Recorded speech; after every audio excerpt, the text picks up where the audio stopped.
Welcome back to the Sleepy Gamer channel. Snow has always been one of the quietest forces in the world of Sinnoh. A soft, pale curtain that settles over roots and rooftops when the region finally decides it is time to sleep. Out on Route 216, the wind has calmed. The blizzard has faded into a gentle drift, and the only sound is the muted crunch of footsteps disappearing into fresh powder. While far away, the faint glow of Jubilife City hums like a distant nightlight on the horizon. The usual bustle of trainers, the rush toward the next badge, the frantic dash to the Pokémon Center after a rough battle, all of it feels very far away here. In moments like this, Platinum's soundtrack doesn't demand attention so much as it settles into the background. A slow, looping lullaby of soft chimes and low, steady chords that could play for hours without ever feeling urgent. This is not a story of glory or victory. There are no championships on the line tonight. No desperate attempts to sweep an Elite Four team with a single over-leveled creature. Just the comfort of knowing that the world of Sinnoh keeps turning even when the screen is dimmed. For every fierce gym battle or tense rival encounter, there is this other side of the game, where you are simply walking, listening, and letting the snow fall. Pokémon Platinum is, in many ways, the familiar Sinnoh that so many trainers know from Diamond and Pearl, and yet it feels a little colder, a little moodier, as if the whole region has taken a deep breath and decided to lean into the chill. The weather shifts more often. Fog and snow roll in with a quiet stubbornness, and routes that once felt merely long now feel like honest stretches of winter, places you wander through rather than rush across. What makes Platinum so interesting is how these subtle changes, from expanded lighting to the way snowflakes drift across the screen, turn a standard journey into something that feels more like a late-night walk than a race for power. Tonight, that is where we will stay.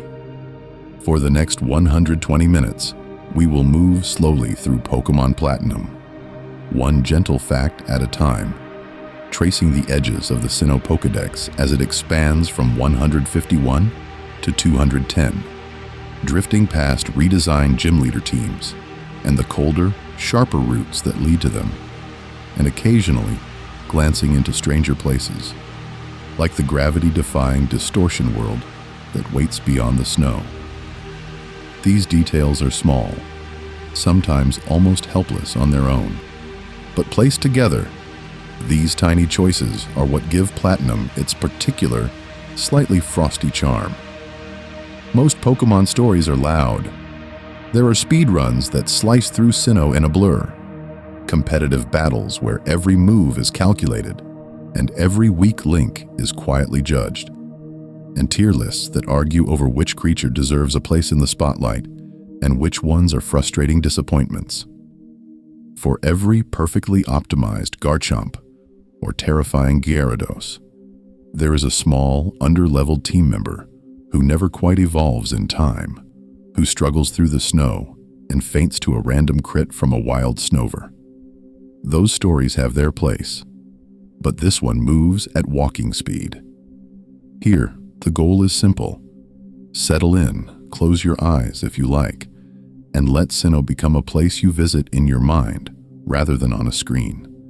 Imagine the soft crunch of each step through Route 216, the dim lamps of Snowpoint City flickering through the flurries, the distant underwater echo of Platinum's music as if it were coming through a wall. As each fact drifts by, a small change to a gym leader, a hidden mechanic, a quiet tweak to the world. Imagine them drifting in the current of your thoughts, gentle, harmless, and just interesting enough to follow until sleep finally catches up. So from that drifting blur of snow and distant music, the camera of the mind pulls back a little, and Sinnoh itself comes into focus as it exists in Platinum. Softer, dimmer, and somehow colder than in Diamond and Pearl, as if the whole region has taken a slow, quiet breath. Routes that once felt brisk and autumn bright now sit under thicker cloud, more frequent snow, and a faint blue tint that makes even midday feel like late afternoon in winter, when the light never quite commits to being strong. The same towns are there, the same lakes and cliffs and stretches of water, and yet the mood has shifted by a few gentle degrees. Snowfall lingers on Route 216 and 217. Fog curls around familiar paths, and the palette leans away from the sharp greens of the originals into something muted and sleepy, like an old photograph left in the cold. This is not a story of glory or victory. It is a story of walking through the same landscape again, and noticing how a deeper chill in the air can make every weak little creature and every distant battle feel smaller, quieter, and easier to watch from under a blanket. Platinum also quietly reshapes what trainers meet along the way, not with fanfare, but with a simple expansion of the Sinnoh Pokédex from 151 to 210 Pokémon, slipped in like extra pages in that worn guidebook. For every sturdy starter or obvious route companion, there is a stranger face appearing earlier than expected, Houndoom padding in before the credits, Tangrowth rustling into view, Togekiss waiting in the wings rather than locked behind post-game walls. What makes this so interesting is how it changes the early game without raising the volume. You can assemble a more varied team, experiment with odd types, and still never feel pressured to chase power or perfect coverage. Instead of rushing to the battle frontier or hunting legendaries at full alertness, you simply pass by more options, more half-forgotten Pokémon that once felt frustrating to obtain. They arrive sooner, but they do not shout, and they just stand there in the tall grass, a little helpless, inviting a half-awake trainer to notice them or not. In many ways, Platinum feels like a second draft of Sinnoh, not a harsher test. Gym leaders gain new lineups, NPC teams are shuffled, and story beats are nudged into clearer order. But placed together, these tweaks feel less like obstacles and more like footnotes. Fantina appears earlier in Hearthome, Byron fields sturdier partners, Cynthia waits with a slightly sharper edge to her team. And yet, here, their strength is just trivia. Something to mention softly while you settle in. Close your eyes and let the thought of a stronger Garchomp drift past without any real threat. On paper, the plot still carries urgency. A strange organization, Team Galactic, trying to reshape reality. A legendary dragon of time and a shadowy serpent of antimatter. A world between worlds, bending under their ambition. In a normal playthrough, that might feel dramatic. Here, it becomes background noise, like distant thunder behind the patter of in-game rain. You are not asked to react, only to listen as we trace how the story evolves from Diamond and Pearl, how the distortion world opens like a strange, floating dream, while you remain safely outside the battle, watching these powerful forces as if through frosted glass. And as this broad, chilly picture of Platinum settles, the path ahead narrows. From the snow-dimmed routes and expanded Pokédex, we'll start stepping into smaller places. Lonely houses off the main road, obscure mechanics that barely matter in battle, forgotten NPCs who say one odd line and vanish. Imagine them drifting in the current of Sinnoh's colder air, tiny details and weak little facts, as we turn the next page and find a town that most trainers pass through without ever really seeing. So now, after those drifting details, the current carries us to the very first shore, Twin Leaf Town, half buried in snow and half reflected in still water. This is not a story of glory or victory. This is a quiet return to the place where Platinum asks you to begin again, with a blank save file and a gentle piano loop. that feels more like a lullaby than a call to battle. Settle in, close your eyes, and picture that first screen. Soft flakes falling in a slow, diagonal pattern, the ground already padded with white, so that every step your character takes makes a muted, powdery crunch.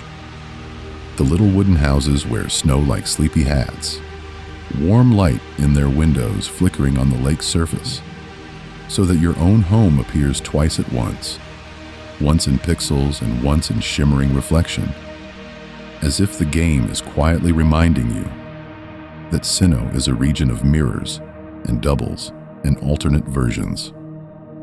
What makes Twin Leaf so interesting is how little it demands of you at first. In Diamond and Pearl, the opening chatter lingers a bit longer. Rowan's televised lecture stretching on while impatient trainers tap A and stare at the clock. In Platinum, the pacing shifts just enough. The broadcast cuts away more briskly. Your rival bursts into your room with even more chaotic energy, and the dialogue nudges you toward Lake Verity almost immediately, as if the game knows you've walked these roads before and wants to guide you without wasting your limited waking minutes. Your rival barrels in, talking about finding a legendary Pokémon with the confidence of someone who has never actually seen a level 2 Bidoof faint in one hit. You, meanwhile, are asked to choose a name, to quietly define the little creature you'll be piloting through snow and grass and water. For every loud, impatient rival, there is this small act of calm choice, a name entered slowly, one letter at a time, while the music loops and loops, not rushing, not judging, just waiting. When you finally step onto Route 201, the wild encounters feel different if you are only listening. A starly's cry is thin and reedy, like a weak whistle in the cold air. Bidoof rustles through the grass with the soft insistence of a creature that knows it is more meme than menace, appearing again and again, helpless to change its fate as early game fodder. If you are not grinding, if you are simply letting the sounds wash over you, each encounter becomes less a battle and more a passing thought. And yet, even here, Platinum's quieter changes are at work. The timing of when you're sent to Sandgem Town is slightly sharper. Rowan's introduction trimmed, the early routes dusted with more snow and softer lighting so that Sinnoh feels colder, older, a little more worn. Placed together, these tiny adjustments make Twin Leaf and its surroundings feel like a prologue that remembers you've already lived this story once and now just wants to walk beside you. As we leave Twin Leaf behind, we'll follow the main path that every trainer knows, but we'll move slowly, pausing for odd NPC lines, watching the weather shift, and tracing those platinum-only tweaks that hide in plain sight, waiting to be noticed right before your eyes finally close. So the path bends out of Twin Leaf, and the grass on Route 202 leans in just a little closer, as if it knows you've walked this way before and doesn't need to startle you anymore. Instead of jump scares and sudden danger, the first rustling patches feel like old curtains being gently pulled aside, revealing weak little silhouettes you already know by heart. A Shinx blinks at you from the tall grass, its fur a little too fluffy to be truly threatening. More static electricity than real power at this point in the journey. In Diamond and Pearl, that early electric option is already a small luxury, but in Platinum, it's not alone. Placed together, these first encounters become something softer and stranger. Budew nods sleepily from the edge of the path, and Zubat flutters out even in daylight, and a parade of familiar creatures reminds you that this is not a story of glory or victory, but of possibility arriving a bit earlier than you remember. What makes Platinum so interesting is how quietly it widens the Sinnoh Pokédex, stretching it from 151 to 210 without ever raising its voice.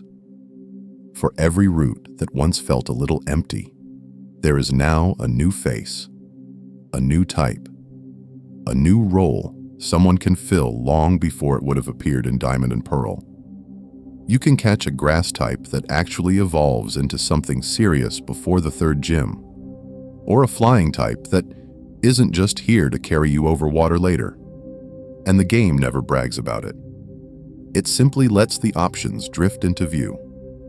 As you stroll into Route 203, settling into that rhythm of step, rustle, encounter, it stops feeling like team building and starts feeling like memory. You see Shinx and remember the run where it never left your side, Voodoo and that one frustrating playthrough where it stubbornly refused to like you enough to evolve, Zubat and all the caves where it felt helpless and annoying until it finally became a Crobat that outran everything. Settle in, close your eyes, and each weak early game battle partner becomes less a statistic and more a faint echo of nights spent grinding under the dim DS backlight. Even the trainers here have been nudged, just a little, as if someone edited a familiar bedtime story. Youngster Tristan's team in Platinum quietly picks up a Starly.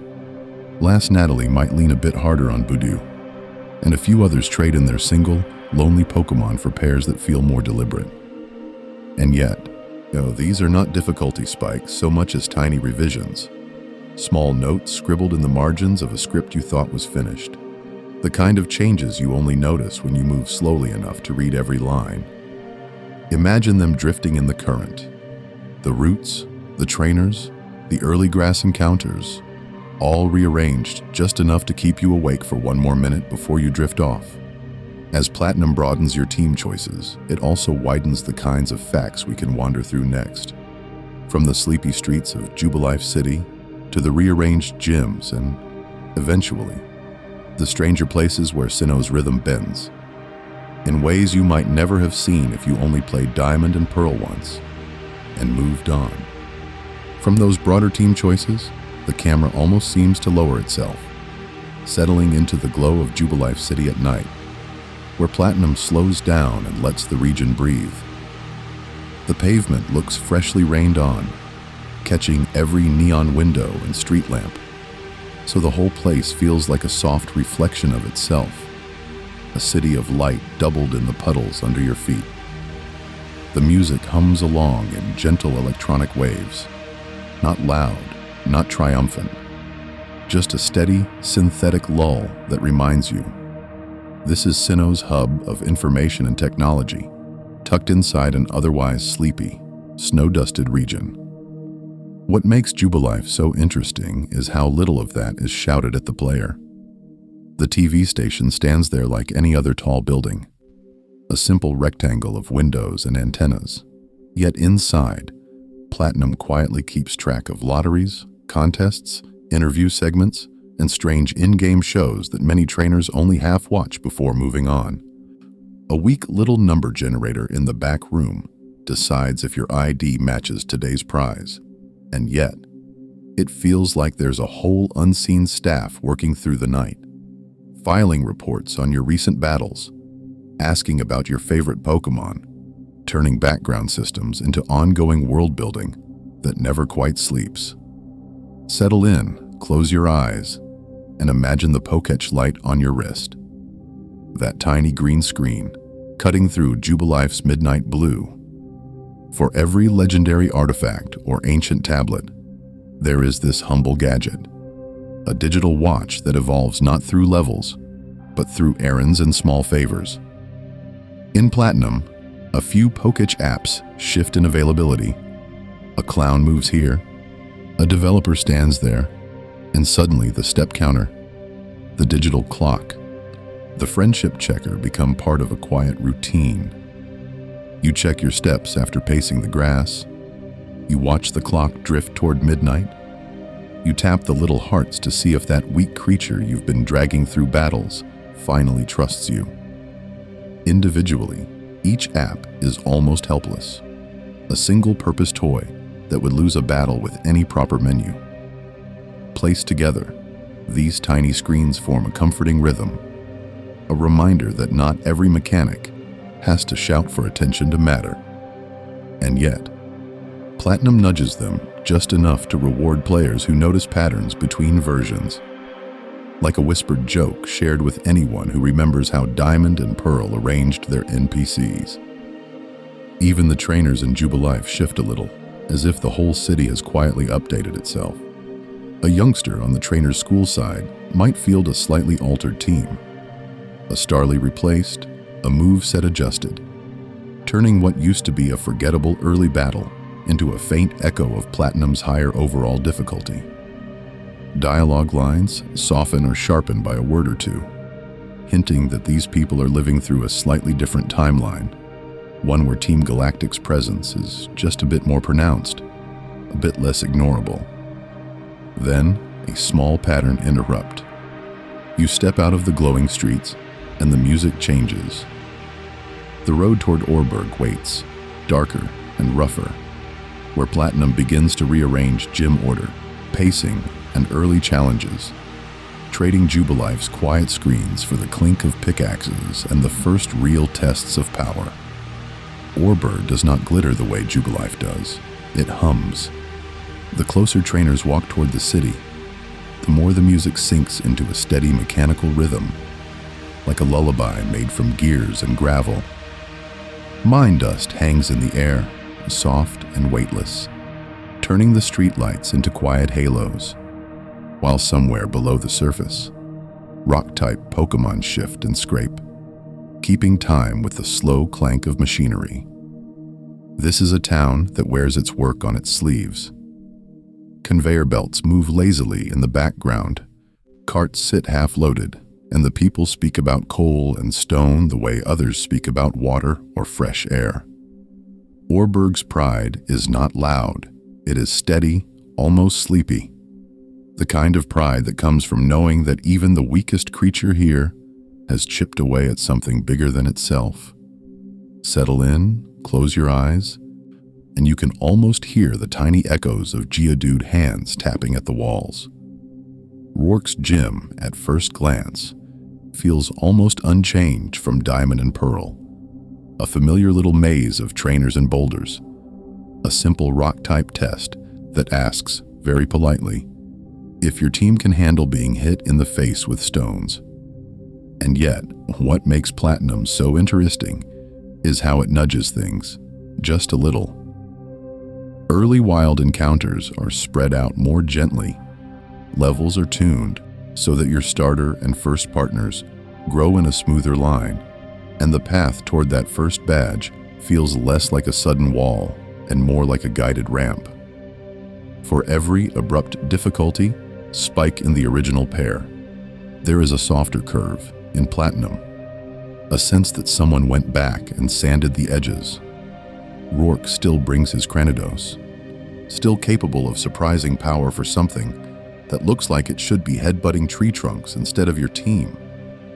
But the lead-up gives you more chances to prepare, more reminders that rock types are coming, more space to pick up a Machop or a Budew, and quietly even the odds. Orberg Mine itself becomes less of a frantic search for the missing gym leader and more of a gentle detour. The light dims, the music settles into a low echo, and you watch workers and wild Pokémon coexist in that underground world, sharing tracks and tunnels without much fuss. Onyx slide through the shadows like living rails.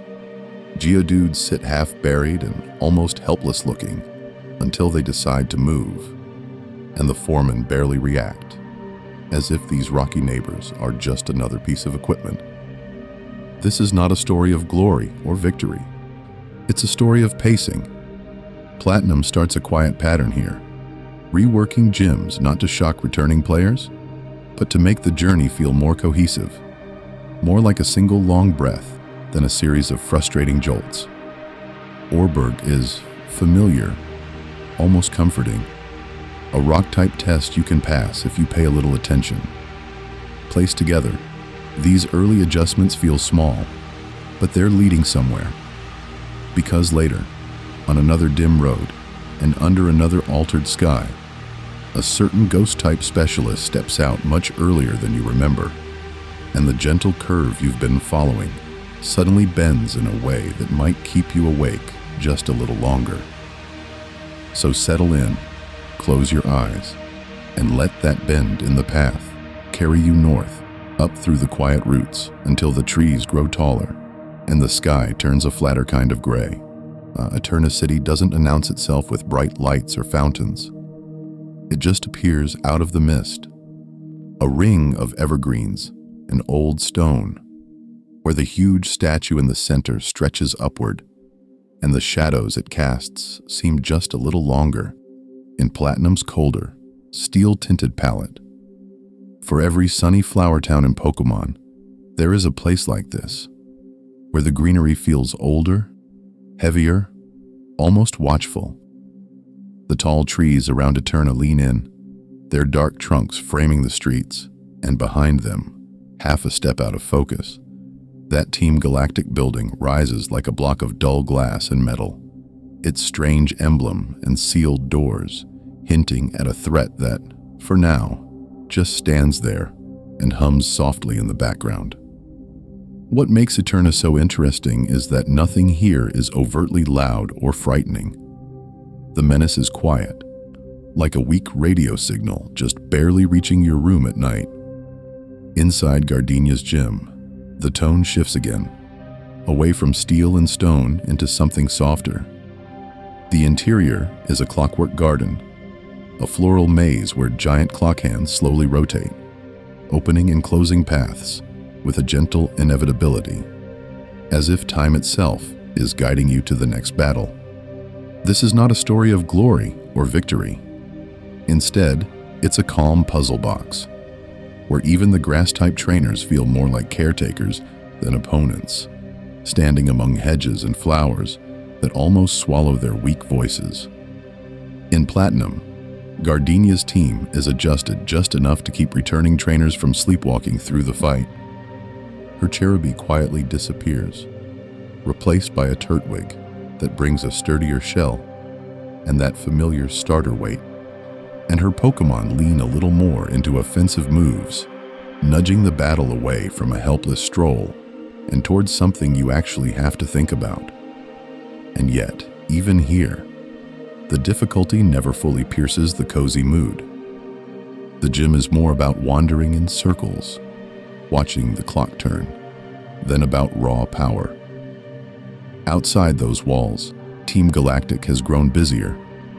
There are more grunts in the streets, more small scenes in buildings, more reminders that this odd little organization isn't just a series of interruptions, but a constant low rumble under Sinnoh's surface.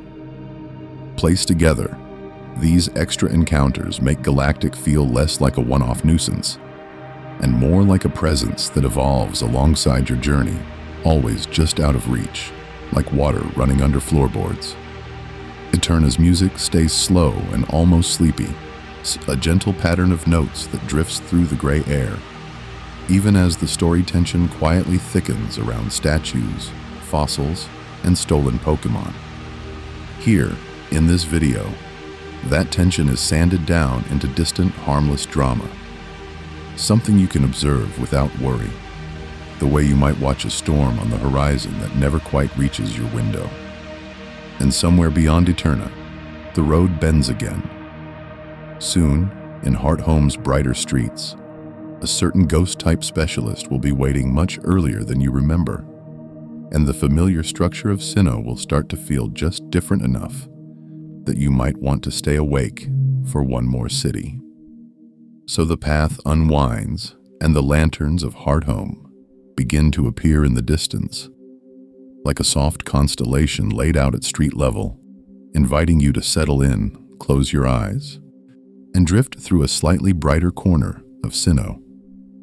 Hearthome is a city of festivals and lights, where even at night the contest hall seems to glow gently, a pastel beacon for ribbons, applause, and carefully rehearsed performances that never quite feel like a real battle.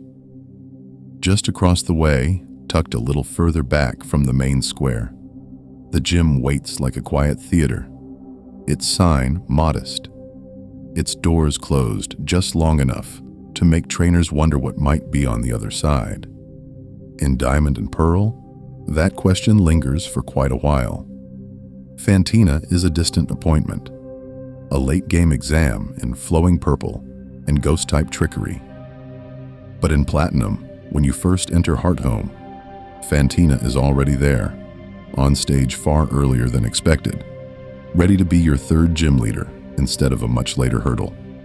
What makes this so interesting is how gentle the change looks on the surface, and yet, how much it rewrites the rhythm underneath. For every early rock or grass-type test that feels familiar and almost routine, there is this sudden ghost-type curveball, asking you to think about coverage, resistances, and those faintly unsettling immunities long before you might feel ready. It is not a story of glory or victory. It is a quiet adjustment of tempo, a small nudge that makes the whole soundtrack of Sinnoh play in a different key. Fantina's team reflects that new role, reshaped not to overwhelm, but to prod. Her Drifblim floats in with moves that can chip and confuse, a big, balloon-like creature that looks almost harmless until it starts stacking damage in slow, frustrating ways. Her Mismagius, soon trimmed down from the later game terror you might remember, still carries enough power and coverage to punish careless normal or fighting-type reliance. But here, it feels more like a stern teacher than a final exam. Placed together, these ghost types are less a wall and more a whisper. Try a dark move, bring a bite user. Maybe think about that odd little coverage TM you almost sold. In Platinum's Sinnoh, with its heavier fog, deeper snow, and the looming idea of distortion somewhere beyond the horizon, this earlier brush with ghost types feels thematically right, as if the region itself wants to introduce its shadows sooner. The bright streets of Hearthome sit only a few roots away from misty paths and chill winds, and Fantina stepping forward early makes that contrast clearer, a reminder that even in a city of spotlights, some performances are meant for dimmer rooms, and this reordering is only one of many quiet structural shifts, one tile in a slowly rearranged mosaic. As we move on from Hearthome's lights and its soft spectral stage, we'll see how Platinum keeps sliding familiar events along the timeline, reshaping teams, routes, and encounters, until the region you thought you knew feels new again, and yet still comfortingly the same. From Hearthome's soft lantern glow, the road north bends toward something harsher, sharper, and a little less forgiving. Veilstone City rises out of the dusk like a contradiction, a place where the sky never quite gets dark because the lights never quite go out. Here, neon signs buzz and flicker in the late evening haze, casting pinks and greens across cracked pavement and quiet rooftops, while the Veilstone department store stands like a friendly giant, a layered block of convenience and possibility. And across the plaza, cutting through that warmth, the stark galactic HQ sits in cold, geometric lines, a box of steel and tinted glass, as if someone tried to build a starless night out of concrete. For every cozy shopfront or coin-filled game corner, there is a locked door with a galactic symbol, a reminder that this city belongs as much to a villainous project as it does to wandering trainers. What makes Veilstone so interesting is how quietly it changes the mid-game without ever raising its voice. The department store doesn't shout about power. It simply stacks it on shelves. TMs like Thunder, Blizzard, and Fireblast wait in tidy rows, letting a weak creature with a shallow move pool suddenly throw out dramatic beams of light in battle, even if its stats still leave it a little helpless and inconsistent. Vitamin counters, held items, and stones to evolve stubborn partners all sit side by side, placed together. These small decisions shaping teams, far more than a single gym badge ever could. In Platinum, the store's role feels just a little more deliberate, a little more tuned to the expanded Sinnoh Pokédex. With more Pokémon available earlier, these aisles become a quiet testing ground, where you can turn an underperforming water type into a niche specialist with 1 TM, or dress up a partner with accessories from the basement, giving a frustrating team member at least a charming look, if not reliable power. This is not a story of glory or victory. It's a story of tinkering, of soft adjustments, of mid-game experiments while the city hums outside. And yet, while you browse, Team Galactic has already sunk roots into the sidewalks. In Diamond and Pearl, their presence in Veilstone feels significant. In Platinum, it feels dominant. More grunts linger near warehouses. More dialogue hints that this is not just another branch office, but something close to an operational heart. Even the Galactic Building's lobby feels busier. Its guards a little more talkative, as if the whole organization has grown confident enough to stop hiding in back alleys. Settle in, close your eyes, and you can almost hear their plans in the background. A low murmur behind the shopping music. Subtle tweaks mark this as Platinum's version of Veilstone. NPCs with slightly altered teams, a fighting-type trainer now carrying a different partner, an item tucked behind a sign that simply wasn't there before, like a secret only returning players can truly appreciate. Imagine them drifting in the current. The veteran who notices every moved item ball, the new trainer who just enjoys the lights, and the galactic grunt complaining about overtime. For every sense that Veilstone is a peak of galactic activity, there is an undercurrent that the real strangeness hasn't begun yet.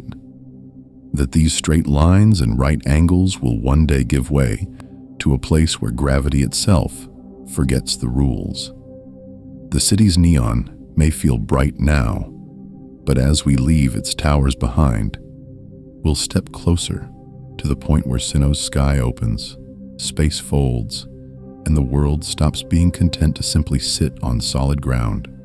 Leaving the sharp lines of Veilstone behind, the world doesn't shatter all at once. Instead, it softens, as if Sinnoh itself takes a long breath and lets the edges blur while you walk the road toward Pastoria. The pavement gives way to damp soil. The neon glow fades into a low, overcast sky. And before you even see the city's sign, you hear it first. The light, steady patter of rain on the ground. A quiet percussion that follows each step, like a patient, unhurried companion. On the routes that lead there, Platinum begins to show what makes its version of Sinnoh so interesting. Not with louder battles or stronger trainers, but with weather that feels just a little more insistent.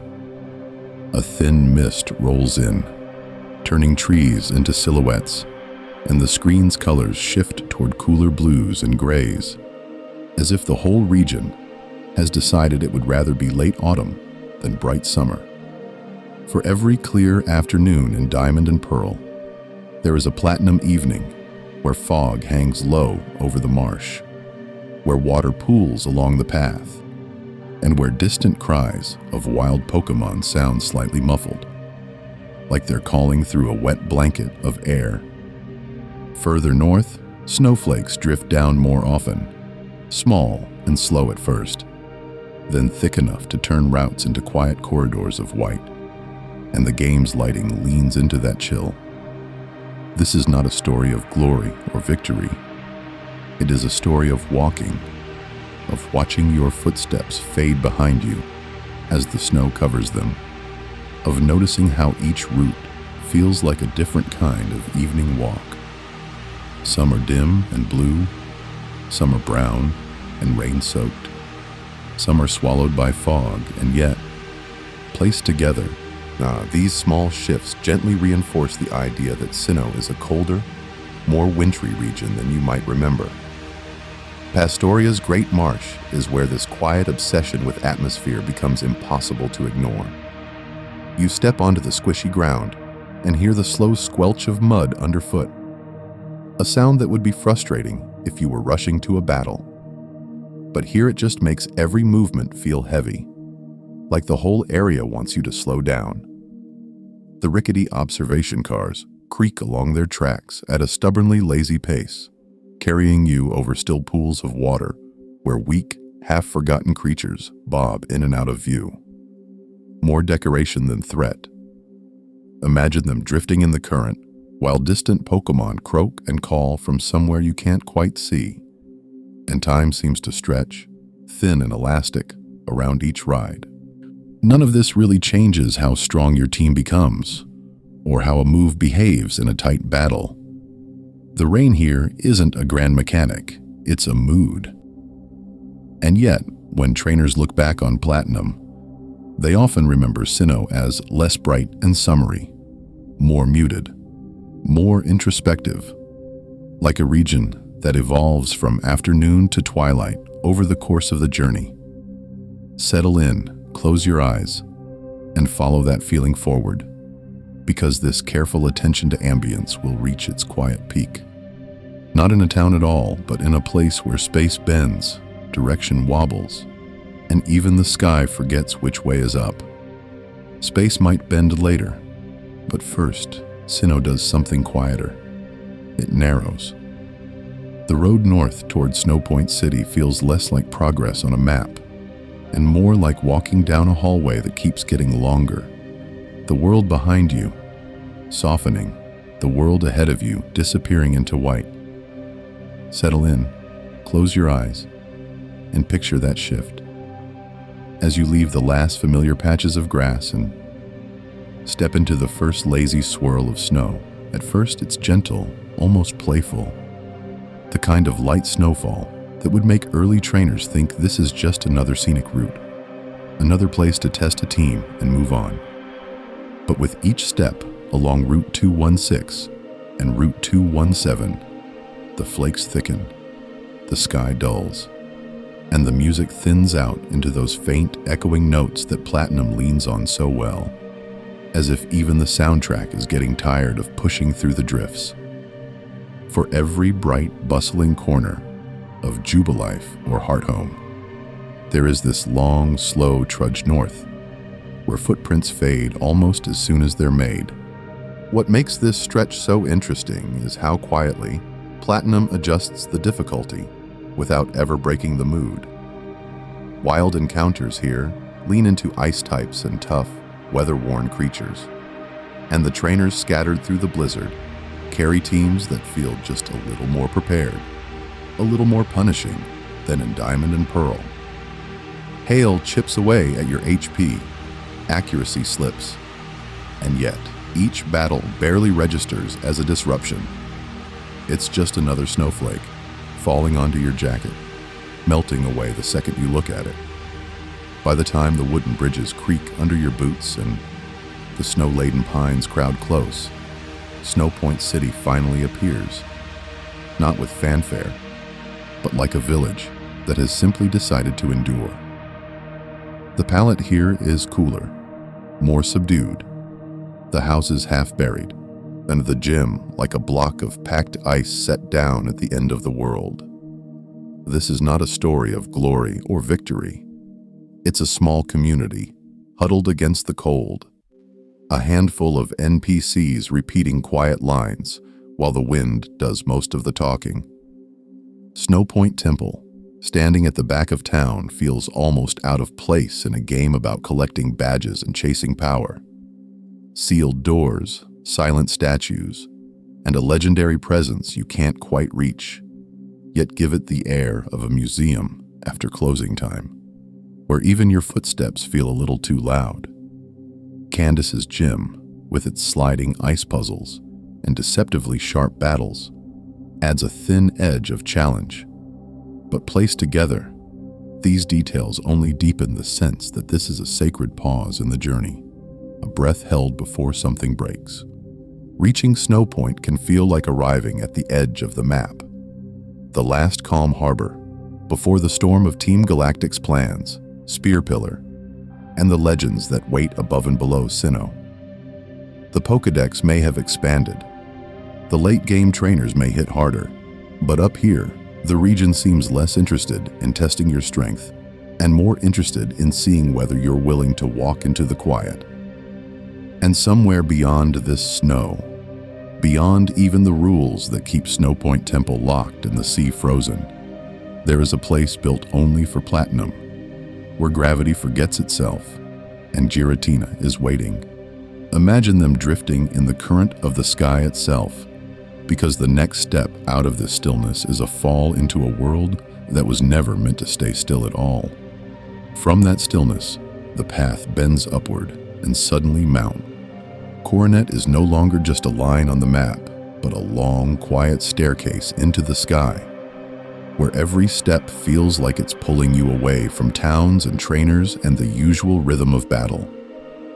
The caves narrow, then open, then narrow again, the sound of dripping water, marking time more gently than any in-game clock, while far above, out of sight, something patient and ancient waits on the stone. This is not a story of glory or victory. It is a slow climb through tunnels that feel almost empty, except for the faint echoes of distant clashes between galactic grunts and the last stubborn trainers trying to hold the mountain's spine. For every loud explosion in a cutscene, there is the quiet of your footsteps through dim corridors, the small, weak cry of a random Zubat that never stood a chance, the soft hum of legendary power gathering somewhere you cannot quite reach yet. The higher you go, the thinner the music feels, until even the wild Pokémon seem like they are hesitating to interrupt. In Diamond and Pearl, Spear Pillar is already dramatic but simple. Cyrus, Dialga, or Palkia, a single thread of reality stretched to breaking. What makes Platinum so interesting is the way it takes that same stone platform and folds another layer over it, slipping Giratina into the scene like a shadow that has been there the whole time, just waiting for the light to hit at the right angle.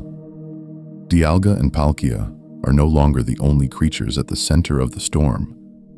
They become caught pieces, frozen mid-move in a larger stranger game that neither they nor the player really control.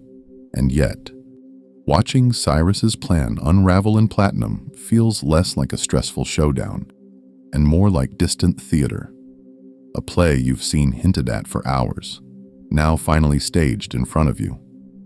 He rants about a perfect world, about remaking existence, but by this point his words almost drift past like fog on Route 217, while you stand there, safe, a small trainer in a big coat, just observing. Settle in, close your eyes for a moment, and imagine it. Two bound legends, one stubborn villain, and a third presence sliding in from beneath reality, calmly refusing to let the script finish as written. Then the pattern interrupts. The sky does not simply clear. The battle does not simply end.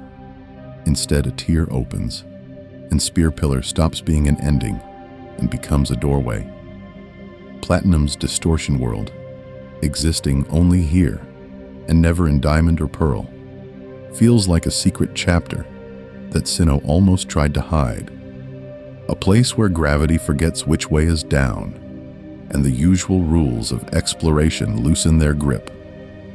Placed together, these moments turn the climb into a kind of gentle launch, sending you not into a louder fight, but into a slower, sideways fall.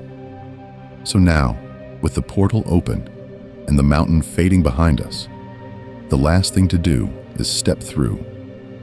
Imagine them drifting in the current, not of water this time, but of tilted clouds and broken pathways, as Giratina waits somewhere ahead. Leave behind left and right, up and down, the usual comfort of a map, and follow me into a space where even time feels a little weak and sleepy around the edges. A world that evolves not toward more power, but towards something stranger, softer, and very far from home.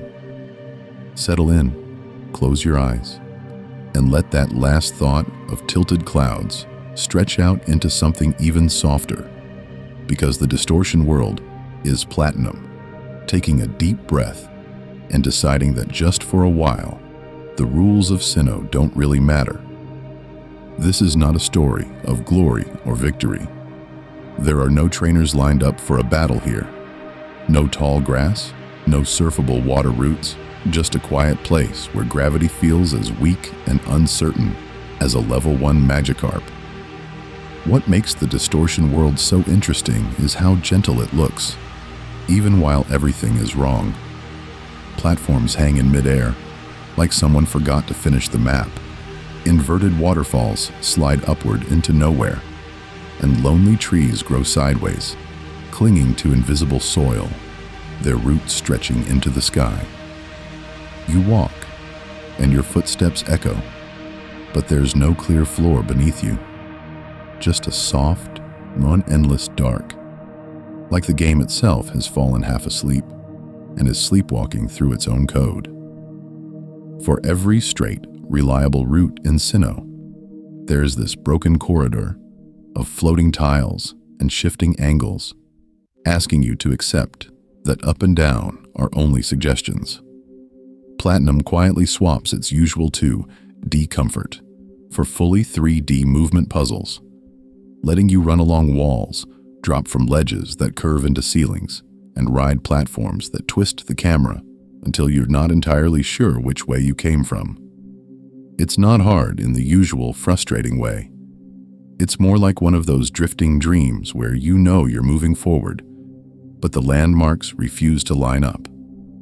And yet, in the middle of all this, Giratina waits, not as a roaring monster demanding your fear, but as a strangely patient creature that has grown used to the silence. Here, in its own weak, forgotten corner between realities, it feels less like a villain and more like a guardian who has been left on night shift for too long, watching sideways waterfalls and empty paths, keeping a kind of lonely order in a place that never really sees visitors. The sound design leans into that loneliness. There's no bright Sinnoh route music, no jaunty bike theme, just sparse tones and distant hollow notes that seem to fade before they fully form, like thoughts you almost had before sleep pulled them away. Imagine them drifting in the current, not of water, but of low, echoing chimes and the soft hum of nothing happening. Perfect for a late-night play session where you're half awake, half floating. Placed together, these sideways trees near quiet platforms and Giratina's watchful presence turn the distortion world into a dream you wander through, rather than a dungeon you conquer. Leaving it, stepping back into Sinnoh's snow and roots and busy music, feels a little like waking up. The colors are familiar, the rules are back in place, but something has shifted. The rest of Platinum seems just a bit different now, as if somewhere under every normal path, there might still be a hidden world turned gently on its side, waiting for you to drift back in. And somewhere in that shifted Sinnoh, when the distortion world has faded back into memory and the snow is falling a little more quietly, Cynthia is still there, waiting in the background like a familiar melody you can almost hum but never quite finish. She is introduced as the final obstacle, the last great wall between you and the title. But in Platinum, what makes Cynthia so interesting is that she never really leaves. She lingers at the edges of your journey, appearing in ruins, at lakes and quiet corridors, always calm, always composed, offering a few soft words instead of a long speech. For every loud villain speech or frantic galactic encounter, there is Cynthia, stepping in with a kind of quiet power that feels almost out of place in a children's monster battle game.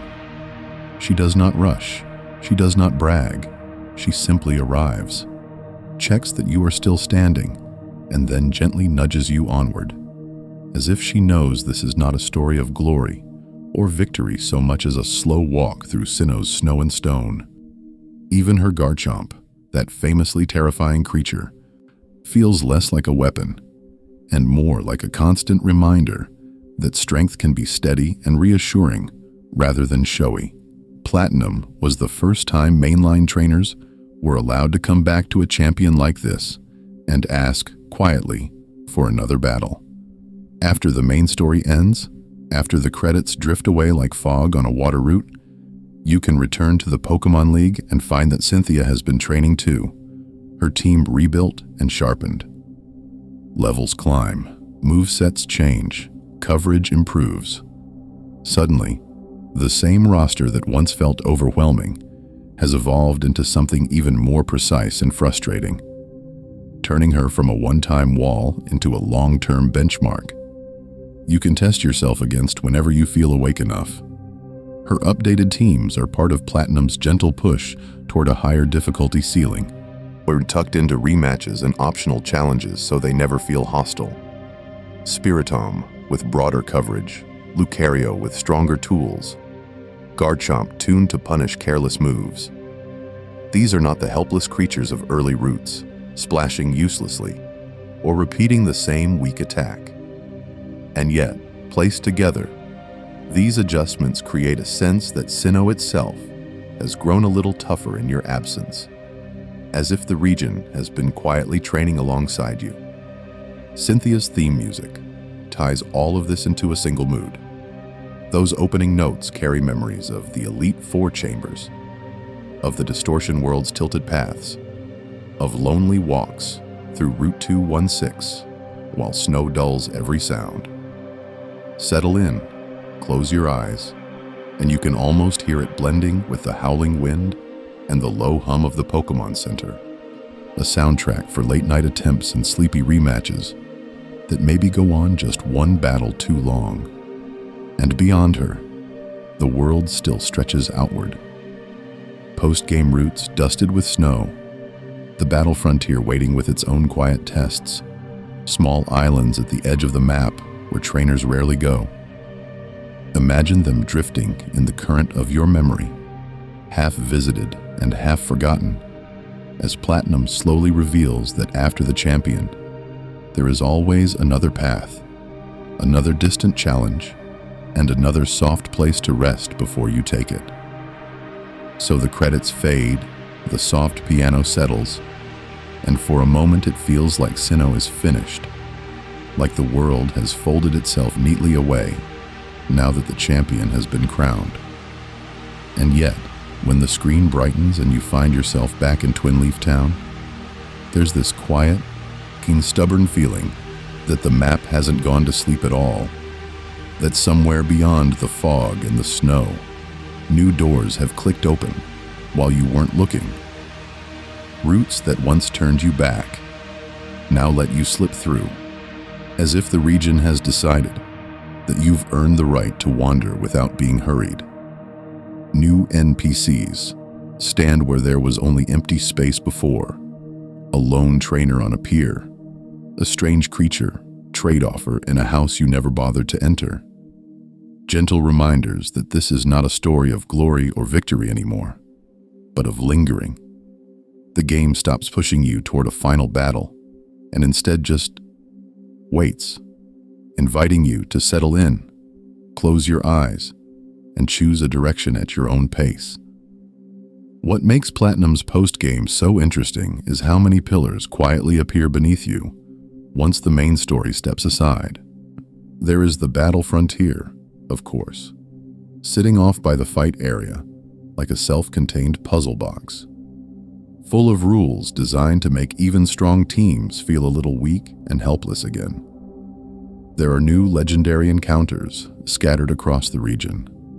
Strange figures tucked behind lakes, caves, and swirling portals, as if the myths of Sinnoh only fully wake up after the credits roll. The gym leaders return as well, but not as the gentle early game tutors they once were. In Platinum, they gain new teams, stronger moves, and a faintly smug air. The kind of trainers who seem to know you've grown reliant on your favorite patterns in battle and are just a bit too pleased to disrupt them. Cynthia herself can be rematched with a significantly stronger team. Her Garchomp and friends, turning what used to be a hard fight into something quietly more intimidating, and yet somehow cozier too, like revisiting an old rival who has also been training off-screen. Placed together, these areas and encounters make Diamond and Pearl's post-game look almost sparse by comparison, less like a simple epilogue and more like a second slower act. The survival area and fight area gain new life as hubs rather than dead ends, with shops, tutors, and rematch options that suggest Sinnoh keeps breathing even when you set the console down for the night. None of it demands to be cleared, it just waits. For every urgent main story objective, there is now a quiet, optional destination. A place you can visit on a late evening when you only have the energy to walk a few routes, talk to a few NPCs, and maybe lose a gently frustrating streak at the battle tower before bed. Imagine them drifting in the current of your routine. One night, a legendary hunt. Another night, a single rematch. Another just pacing the docks of the fight area, listening to the water. And somewhere beyond that shoreline, the battle frontier sits like a strange island of rules and restrictions, ready to bend your team into new shapes, to test how you think when your usual power is taken away. In a moment, we'll step through its gates and see how Platinum quietly turns comfort into challenge again, and why some trainers never quite forgive it for that. So, settle in, close your eyes, and imagine that strange island of rules finally coming into view. Night has settled over Sinnoh. The routes are quiet, and beyond the last patch of grass and the last sleepy surfer on his water route, the battle frontier rises like a little carnival that forgot to go to bed, its lights reflected in the black surface of the sea. You step through the gates, and the first thing that greets you is not a roar of challenge, but a kind of soft glow. Each facility stands around a central plaza, their signs and windows shining like small beacons, yellow and blue, and gentle red, not harsh, just enough to carve shapes out of the darkness. The music loops in a confident but not overbearing rhythm, a steady, almost smug little march that seems to say, very politely, that you will not be winning everything tonight, and yet, it never quite raises its voice. Now, what makes this place so interesting is how it takes Platinum's familiar battle system and quietly turns it into a collection of themed minigames. For every straightforward gym or Elite Four rematch, there is a tower that asks you to think about streaks, a hall that nudges you to commit to a single Pokémon, a castle that wants you to manage points like some late-night accountant. Placed together, these rules don't feel like one big test of raw power, but like a row of strange little booths at a fair, each with its own gentle trick. The frontier brains wait inside, but here they feel less like terrifying final bosses and more like hosts of a slightly odd game show that only airs after midnight. They are calm, confident figures, announcing their rules, smiling with that particular expression that says they already know how this will end. They do not shout, they do not threaten. They simply stand there, as if inviting you to play just one more round, even when your team is tired and your items are gone. For trainers who enjoy experimenting, this is where Platinum quietly stretches its lifespan. You can bring strange creatures, awkward move sets, weak ideas that would never survive a normal story playthrough, and see how far they drift in this controlled current of rules and numbers. After a while, for a sleepy listener, those details become a gentle blur of names and stats and abilities. All those tiny decisions that usually feel frustrating, softening into background noise. Then, almost tucked away, Like a curious trinket on a shelf, there is the Battle Factory. Here, you do not even use your own Pokémon at all. The game simply hands you a few unfamiliar creatures, some clearly strong, some suspiciously weak, and asks you to make sense of them. It feels less like training and more like examining a borrowed team under soft light, turning each option over in your mind. This is not a story of glory or victory. It is a quiet puzzle about trust and adaptation. And in the next section, we'll linger there a little longer, as if we found something small and strange washed up on Sinnoh's shore. So we pick up that small, strange thing and turn it over and discover that it has a name: the Battle Factory, tucked away in the battle frontier like a quiet side room at the edge of Sinnoh's map. This is not a story of glory or victory. Not really. It is a story about borrowing, about letting go of your proud team from the main adventure and accepting whatever the game happens to place in your hands. In the factory, trainers do not stride in with their carefully raised partners from Route 201 or the long trek through Mount Coronet. Instead, they are offered a tray of random rental Pokémon, like an odd little menu where nothing is quite what you expected, and yet everything is strangely familiar. You do not see your favorites here. You see strangers. A mid-stage creature with an awkward move pool, a fully evolved threat with oddly weak coverage, a support Pokémon that seems almost helpless on its own. What makes this so interesting is that each run becomes a small, self-contained puzzle. You are not grinding levels or polishing EV spreads. You are quietly reading move descriptions, checking types, and imagining how these borrowed partners might interact in battle. One has Surf, but no real special attack. Another has Great Attack, but only one strong move. And a third knows a status move that looks frustrating at first, until you remember how valuable paralysis can be. Placed together, these imperfect tools begin to suggest a plan. The pace of the factory invites you to settle in, close your eyes metaphorically, and just think. You scroll through the rental options, compare abilities, weigh a resist here against a weakness there, and you choose not with affection, but with a kind of calm logic. For every beloved starter that carried you through the Elite Four, there is a rental oddball that you would never normally touch, now suddenly essential because it happens to resist the right type or carry the right priority move. Success here feels different. It does not reward the trainer who overleveled their Infernape until everything fainted in one hit. It rewards the one who remembers that ground is immune to electric, that a weak-looking wall might quietly soak up hits all evening, that synergy between resistances can matter more than raw power. Imagine them drifting in the current of the rental pool, these misfit Pokémon, waiting for someone who understands the language of stats and types to notice them. And yet, the whole thing is oddly freeing. There is no breeding project to plan, no EV spread to optimize, no long sessions on Route 222, fighting the same wild creatures for effort values. If a run goes badly, you simply start again, like brushing away footprints in the snow and drawing a new pattern.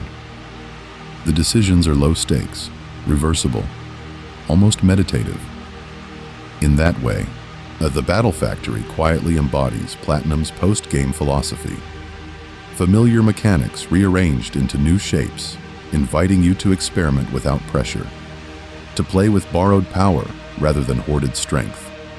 As we move on to the rest of the frontier, keep that feeling in mind, because each facility will twist the rules in its own gentle way, asking new questions of the same old battles.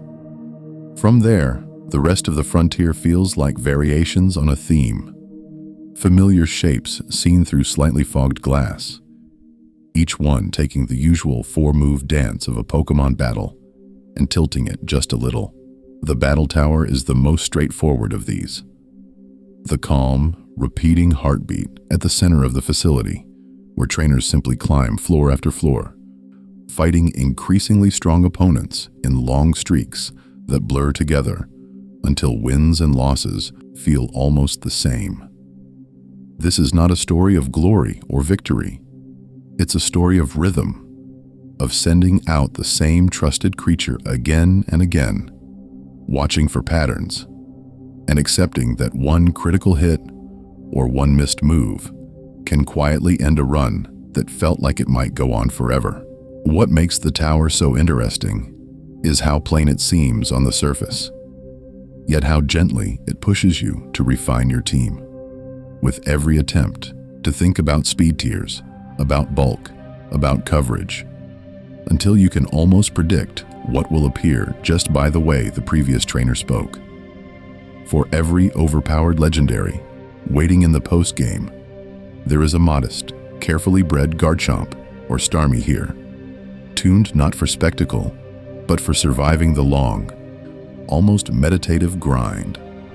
Settle in, close your eyes, and you can almost hear the soft chime of the elevator doors as another identical floor opens, another quiet test of consistency.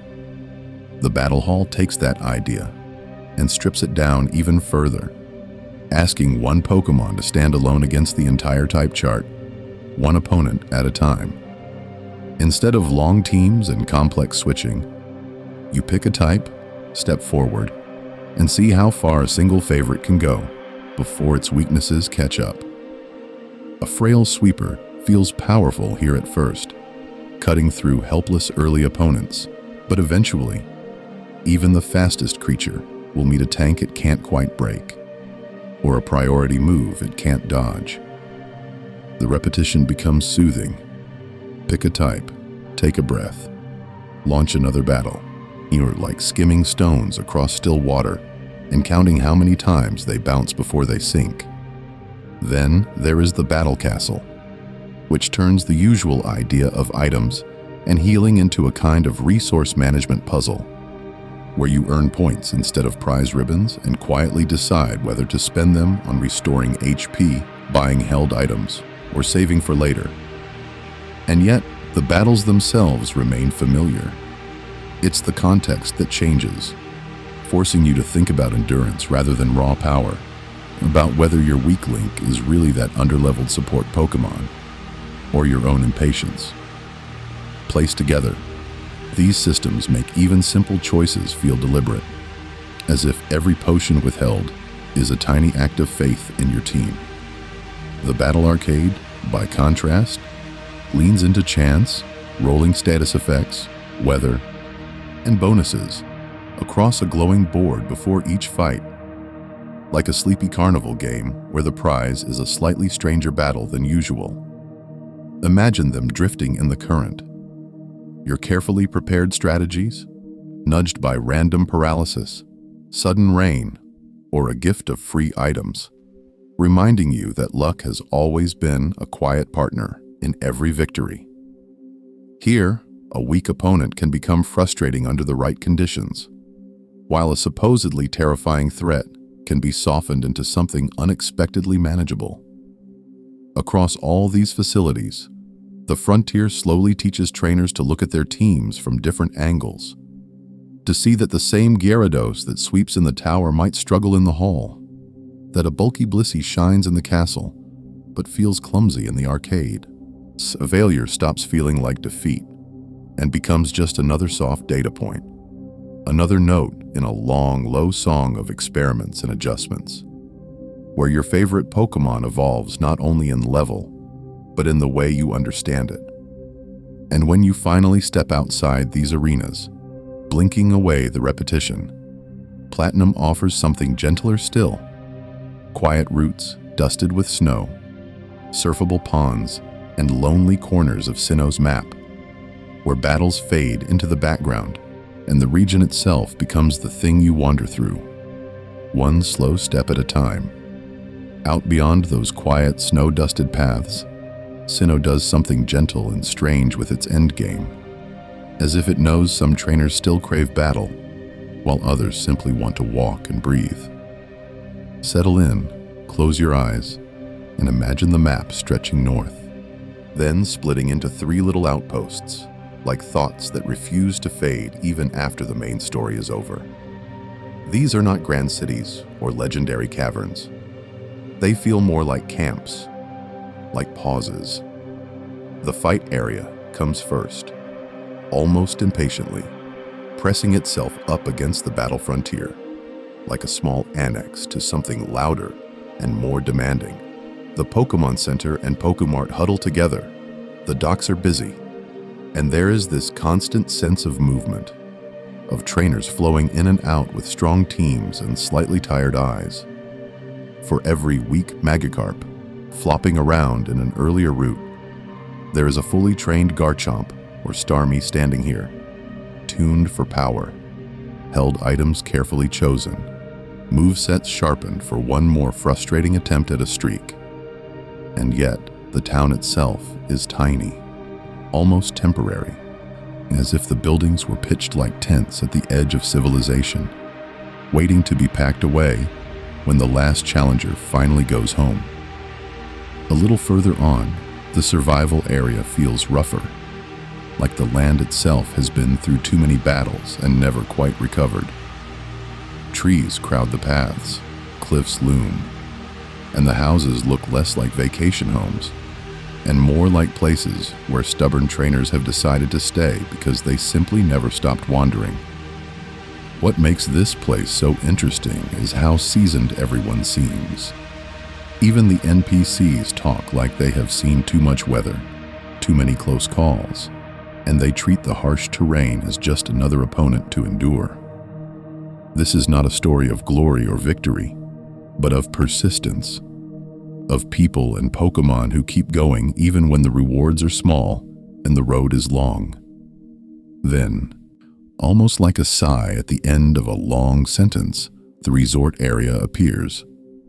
The water is calm, the music softer, the houses suddenly large and luxurious, and the pace drops into something that feels like retirement, or at least a well-earned nap between battles.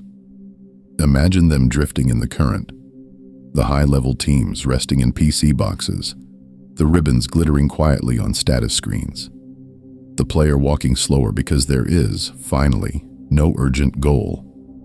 Placed together, these 3 towns become a post-game triangle: competition in the fight area, endurance in the survival area, and rest in the resort area.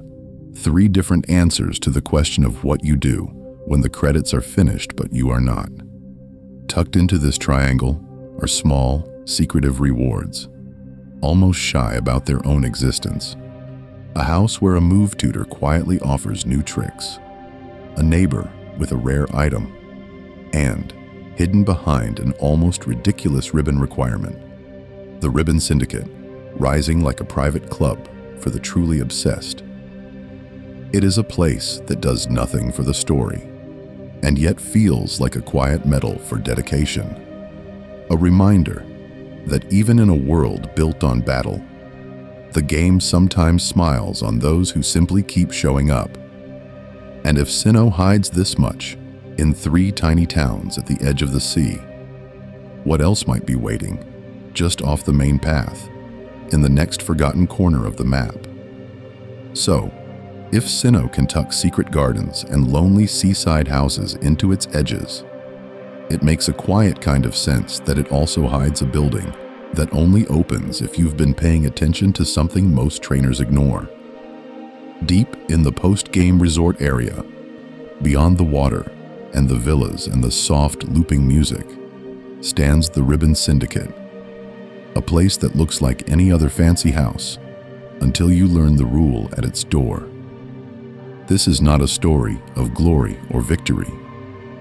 The Syndicate does not care about your levels, your legendary captures, or how many times you have beaten Cynthia's stronger rematch team. Instead, the doorman asks a different question. How many ribbons has a single Pokémon earned? For every champion title, there is a creature that has quietly collected contest ribbons, effort ribbons, and odd little marks from events and NPCs.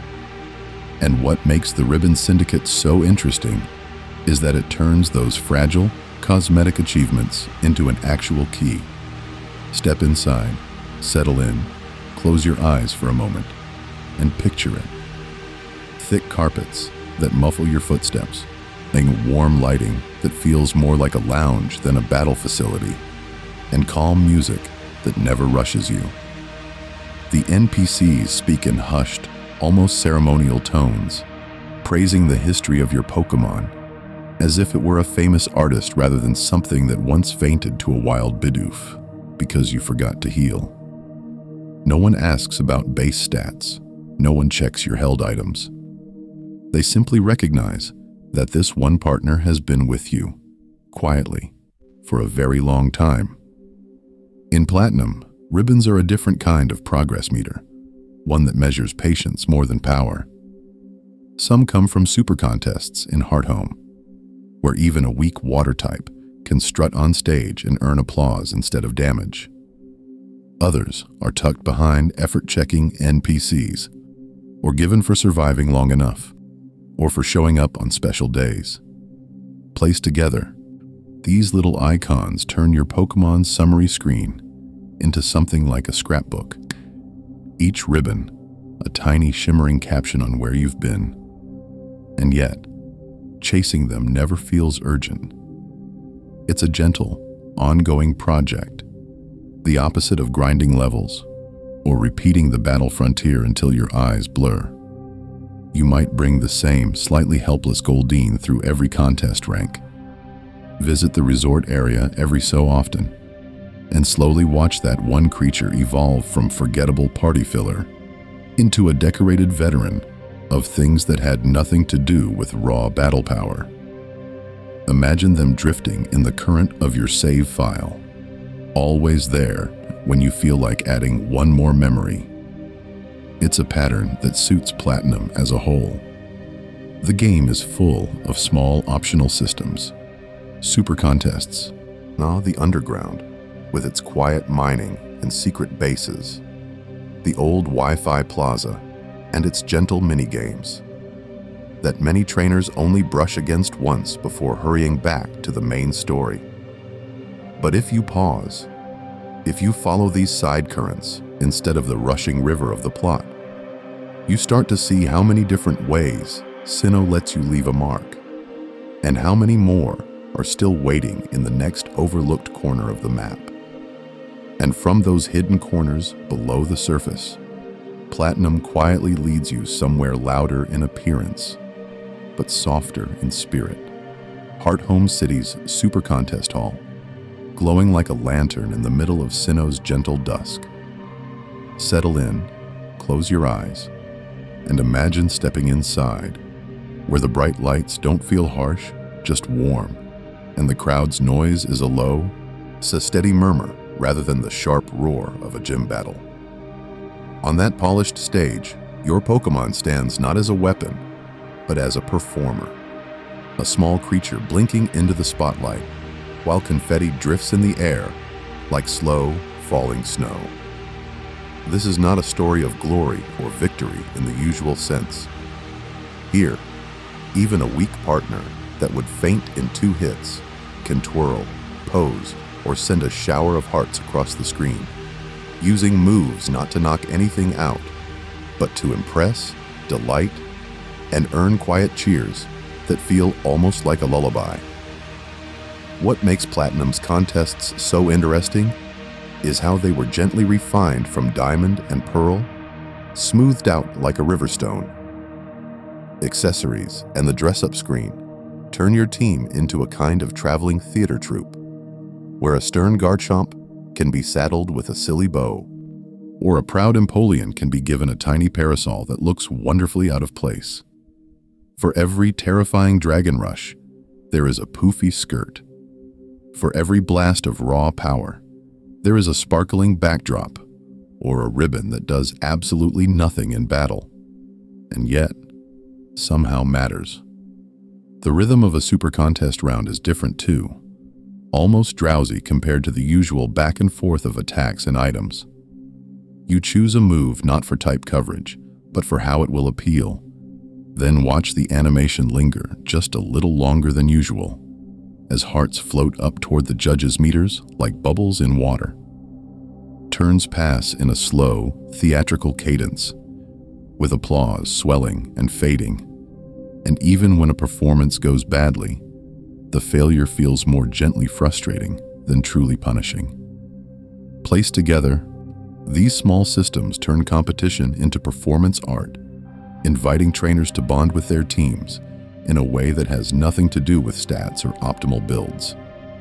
A helpless Bidoof that struggles through every serious fight can still win over the crowd with a well-timed move and a ridiculous hat, evolving, in a sense, from background joke to beloved mascot. Imagine them drifting in the current of spotlights and music, no longer defined by how quickly they faint, but by how endearingly they stumble. And just as contests reframe moves as performances, Platinum keeps reframing exploration itself, nudging you toward new ways of existing in Sinnoh. The same game that sends you onto that bright stage also invites you back underground, into the Sinnoh Underground's quiet tunnels, where applause is replaced by pickaxe echoes and the soft sparkle of buried treasure, waiting in the dark for the next trainer who decides to wander off the main path again. So the game gently lowers you back down, and in Pokémon Platinum, that descent into the Sinnoh Underground feels almost like exhaling after holding your breath for too long. One moment, you're on the surface with wind, music, and wandering trainers, and then the screen darkens, the map shifts with a soft slide, and you're simply gone, dropped into a quiet network of tunnels that stretches beneath the entire region, like a second secret Sinnoh. Down here, there is no snowstorm, no roaring crowd, no urgent rival demanding a battle. There is only the faint crunch of your footsteps and the muted echo as you run along earthen corridors, your little marker drifting across a sepia map. The light doesn't come from lamps or torches, but from you, a small glow around your sprite, and from the occasional sparkle that flickers on the wall, a tiny promise that something is buried just below the surface, waiting for a patient trainer with a pickaxe and low expectations. What makes this place so interesting is how simple its main attraction really is. Digging in the underground is not a story of glory or victory. It's a gentle minigame where you tap and hammer at a rock face, watching the wall slowly crumble while you try not to be too greedy. A careful tap reveals a shard, a fossil, a sphere. A reckless smash sends cracks racing through the stone, and if you push your luck for one more treasure, the whole thing collapses in a small, quietly frustrating defeat. Some hits are light, others are heavy, and a few are placed only to break that last layer of dirt before everything gives out, and you're left with whatever you manage to uncover.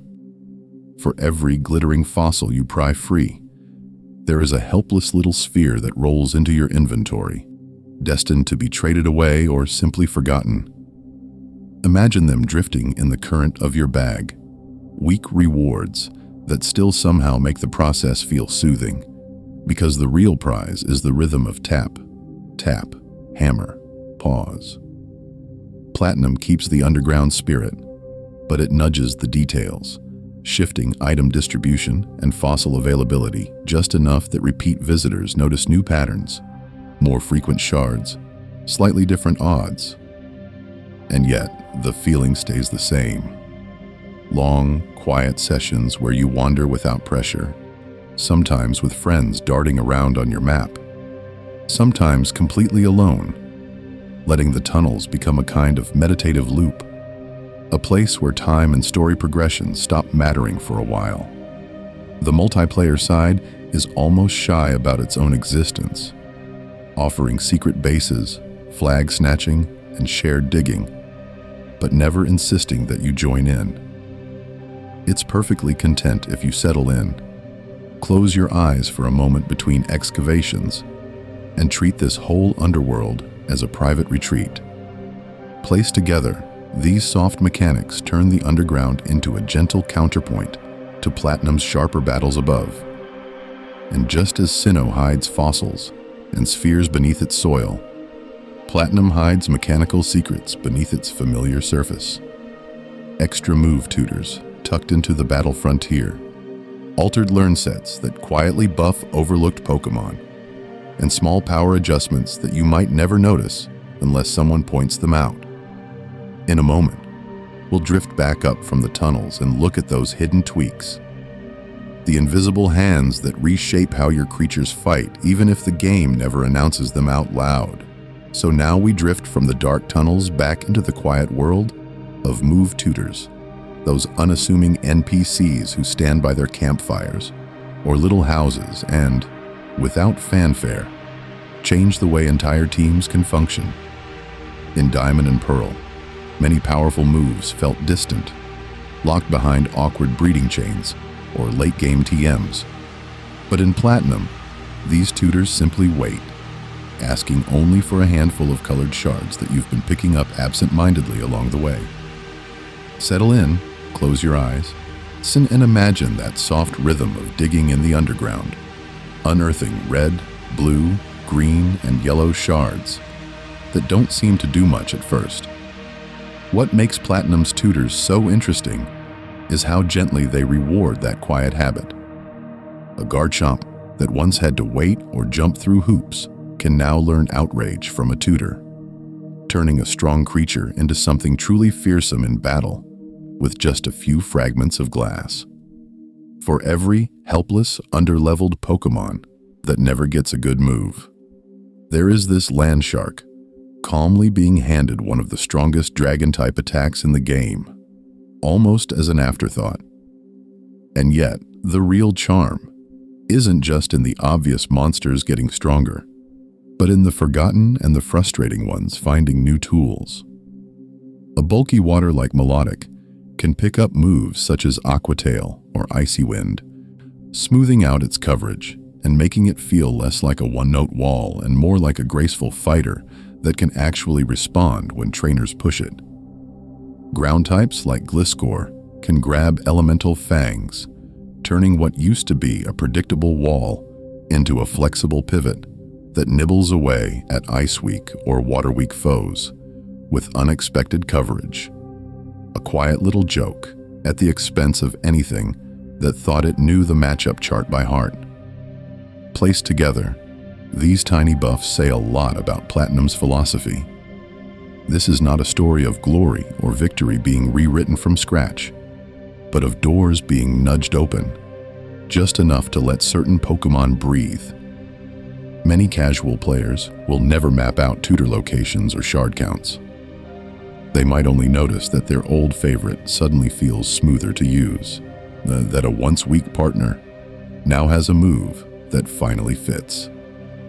Imagine them drifting in the current of a long playthrough, team members that no longer feel quite so helpless because some designer quietly decided they deserved one more option. Of course, whenever a game starts layering on new tutors, altered learn sets, and subtle power shifts, oddities slip in as well, and Platinum is no exception. Behind these deliberate buffs lurk strange glitches, strange interactions, and one particularly famous oversight that bends the rules of battle in a way the developers never intended. In a game as carefully polished as Pokémon Platinum, it can be comforting to remember that the surface is never perfectly smooth, that beneath the snow and the rearranged trainer teams, there are still little cracks in the code, waiting for curious trainers to trip over them. These are not disasters, not world-ending bugs, just faint seams where the system shows through. Like a stitch in a scarf you only notice when you settle in, close your eyes and really look. For every deliberate buff or new tutor move, there is a quiet oversight, an interaction that does not behave quite as intended. One of the more famous examples in Platinum lives in the humble move, Dark Void. which Darkrai is supposed to wield like a nightmare-inducing signature. What makes Dark Void so interesting is that, thanks to a leftover oversight, it can be used by other Pokémon through certain move-copying effects, turning a single dark myth into something that spreads across a whole team in ways the designers clearly never meant. It is not a story of glory or victory, but just a sleepy reminder that even nightmares can leak. And yet, not all of Platinum's oddities are about moves. Some of them live right on the edges of Sinnoh itself. Along a snowy route or a rocky shoreline, players have found strange tiles where your character can step a little too far or surf in a way that looks slightly wrong, as if the map forgot where the water stops and the land begins. The game does not collapse. The world does not end. You simply stand there, half on the border, a small creature caught between rules, while the music plays on as if nothing is wrong. Then there are the tiny battle quirks, the ones speedrunners and glitch hunters whisper about. An ability triggering in an odd order, a move like Pursuit, catching a switching foe in a way that feels just a bit off, a status condition lingering for one extra, or a frustrating turn because of how the engine checks its flags. Placed together, these moments feel less like weapons and more like ghost stories about the battle system, tales that reveal how the numbers are stacked and shuffled behind the scenes, rather than secrets that grant real power. Most trainers will never see any of this. They will walk the routes, clear the gyms, and drift through the distortion world without ever stepping on a wrong tile or watching Dark Void spread in the wrong hands, hearing about these glitches only as late-night trivia in forums or as a friend's half-remembered story from years ago. Imagine them drifting in the current, these rumors and reports, weak little legends that never quite evolve into anything more. And as the glitches fade back into the code, another kind of hidden change comes into focus. Not broken, but deliberate. Outside of these rare errors, Platinum's most interesting secrets live in its people, in NPC trainers whose teams were quietly adjusted, in gym leaders who gained new lines, and in side characters who suddenly mattered just a bit more, reshaping Sinnoh not with bugs, but with carefully chosen words and Pokémon. So from those careful tweaks in the dialogue and the code, it's a gentle step to another layer of change, one that most trainers feel without ever quite naming. Settle in, close your eyes, and think back. Did it ever blur together for you? Diamond and Pearl and Platinum. One long trek through Sinnoh, where every weak youngster and ace trainer felt the same. Or did you quietly notice that their teams weren't quite what you remembered? The game never announces it, but the region's people have been rearranged. What makes Platinum so interesting is how many of those familiar faces are carrying unfamiliar partners, or at least partners that behave a little differently in battle. All across the routes, NPC trainers pick up new evolutions, new moves, and slightly higher levels. Not enough to feel unfair, but enough to keep a sleepy replay from running entirely on muscle memory. For every early game Bidoof that still folds in one hit, there is a later trainer whose Staravia suddenly knows a coverage move that actually bites back. Imagine them drifting in the current of your journey. A school kid on Route 206 who once used a simple Ponyta, now showing off a fully evolved Rapidash, faster and just a bit more frustrating. Or a fisherman whose team quietly shifts from a line of helpless Magikarp to a mix of water Pokémon that can at least threaten status and chip damage. These are not dramatic reversals of power, just small nudges that turn background noise into something you have to look at for a second time. The gym leaders, too, feel that subtle rearrangement.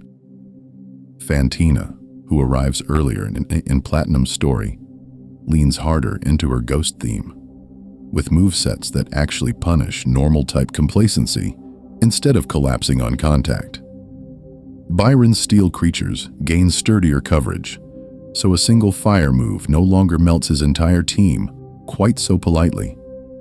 And yet, this is not a story of glory or victory.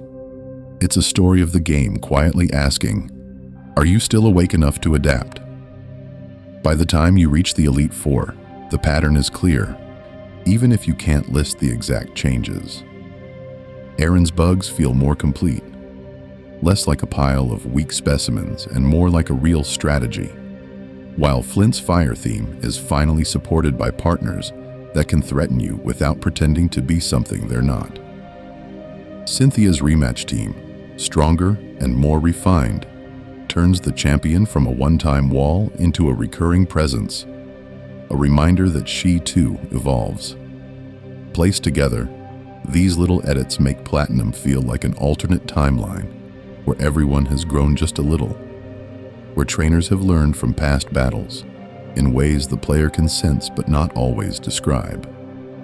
Even the legendary creatures follow that quiet rule, shifting their roles and availability, sliding into the expanded story so that Giratina and its peers feel less like distant myths and more like restless forces, waiting in the next section of our journey through Sinnoh.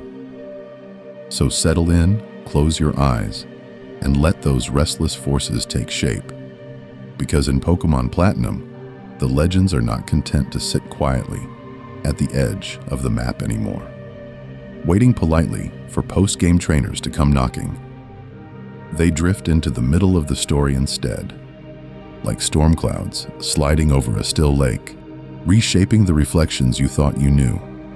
In Diamond and Pearl, Giratina is almost shy, a strange ghostly creature tucked away in Turnback Cave, more curiosity than Cornerstone, something you might never meet if you stop playing after the credits. Platinum quietly decides that this is not a story of glory or victory, but of imbalance and correction, and pulls Giratina forward, placing it right in front of you as the world itself starts to twist. What makes Giratina so interesting is that it doesn't just appear, it brings its own space with it, the distortion world, where gravity forgets its job and the ground feels like a suggestion rather than a rule. Imagine them drifting in the current, not water this time, but a slow tide of broken platforms and sideways waterfalls, as Giratina's origin form hangs in the air like a long skeletal serpent that finally feels at home. For every straightforward cave or tower where other legendary Pokémon wait, there is this impossible labyrinth, where the usual rhythm of walk, battle, walk is replaced by quiet, disorienting puzzles, and the sense that the game itself is bending around one lonely creature. Trainers who once thought of Giratina as optional now find the entire story funneled toward its shadowy wings. Dialga and Palkia, those time and space mascots from the original pair, are nudged gently off their pedestals and into a more crowded scene. At Spear Pillar and Platinum, Cyrus still reaches for them, but Giratina cuts across the moment, turning a simple summoning into a three-way confrontation that feels less like a neat poster and more like an argument between forces that never fully agree. And yet, Dialga and Palkia become something quieter here. Less final bosses and more wounded powers you can later seek out at Mount Coronet's summit, as if the world is trying to apologize for dragging them into someone else's disaster. Placed together, these changes make the legendary hunt after the credits feel less like a scavenger scramble and more like a slow, deliberate walk through a museum that has finally labeled its exhibits. Platinum sprinkles in altered encounters for creatures like Articuno, Zapdos, and Moltres, roaming Sinnoh's routes, and gives the Regis a more structured path through the mysterious Regigigas event, so that the process of finding them feels guided rather than helpless or frustrating. Even the mythicals lurking behind items and events seem more logically threaded into Sinnoh's lore, as if the region has rewritten its own myths so the stories don't contradict each other quite as loudly. What makes this rearranged pantheon so soothing is the sense of density, of a mythology that folds back on itself instead of floating away like mist over the water. For every lonely cave from the earlier versions, there is now a crossroads, a hint, a distortion, pulling threads together. And as the legends settle into their new roles, the more human figures of Sinnoh step forward too, because Platinum does not reserve its revisions only for gods and ghosts. Gym leaders and the Elite Four quietly update their teams, gain new moves, and even offer rematches, becoming living proof that the region's strongest trainers evolve alongside its legends, waiting for us in the next stretch of this slow journey. So, settle in, close your eyes, and imagine Sinnoh, not as a frozen moment after the credits, but as a region that keeps quietly breathing, training, and changing in the background while your team rests in its boxes. In Pokémon Platinum, this is not a story of glory or victory locked to a single Hall of Fame run.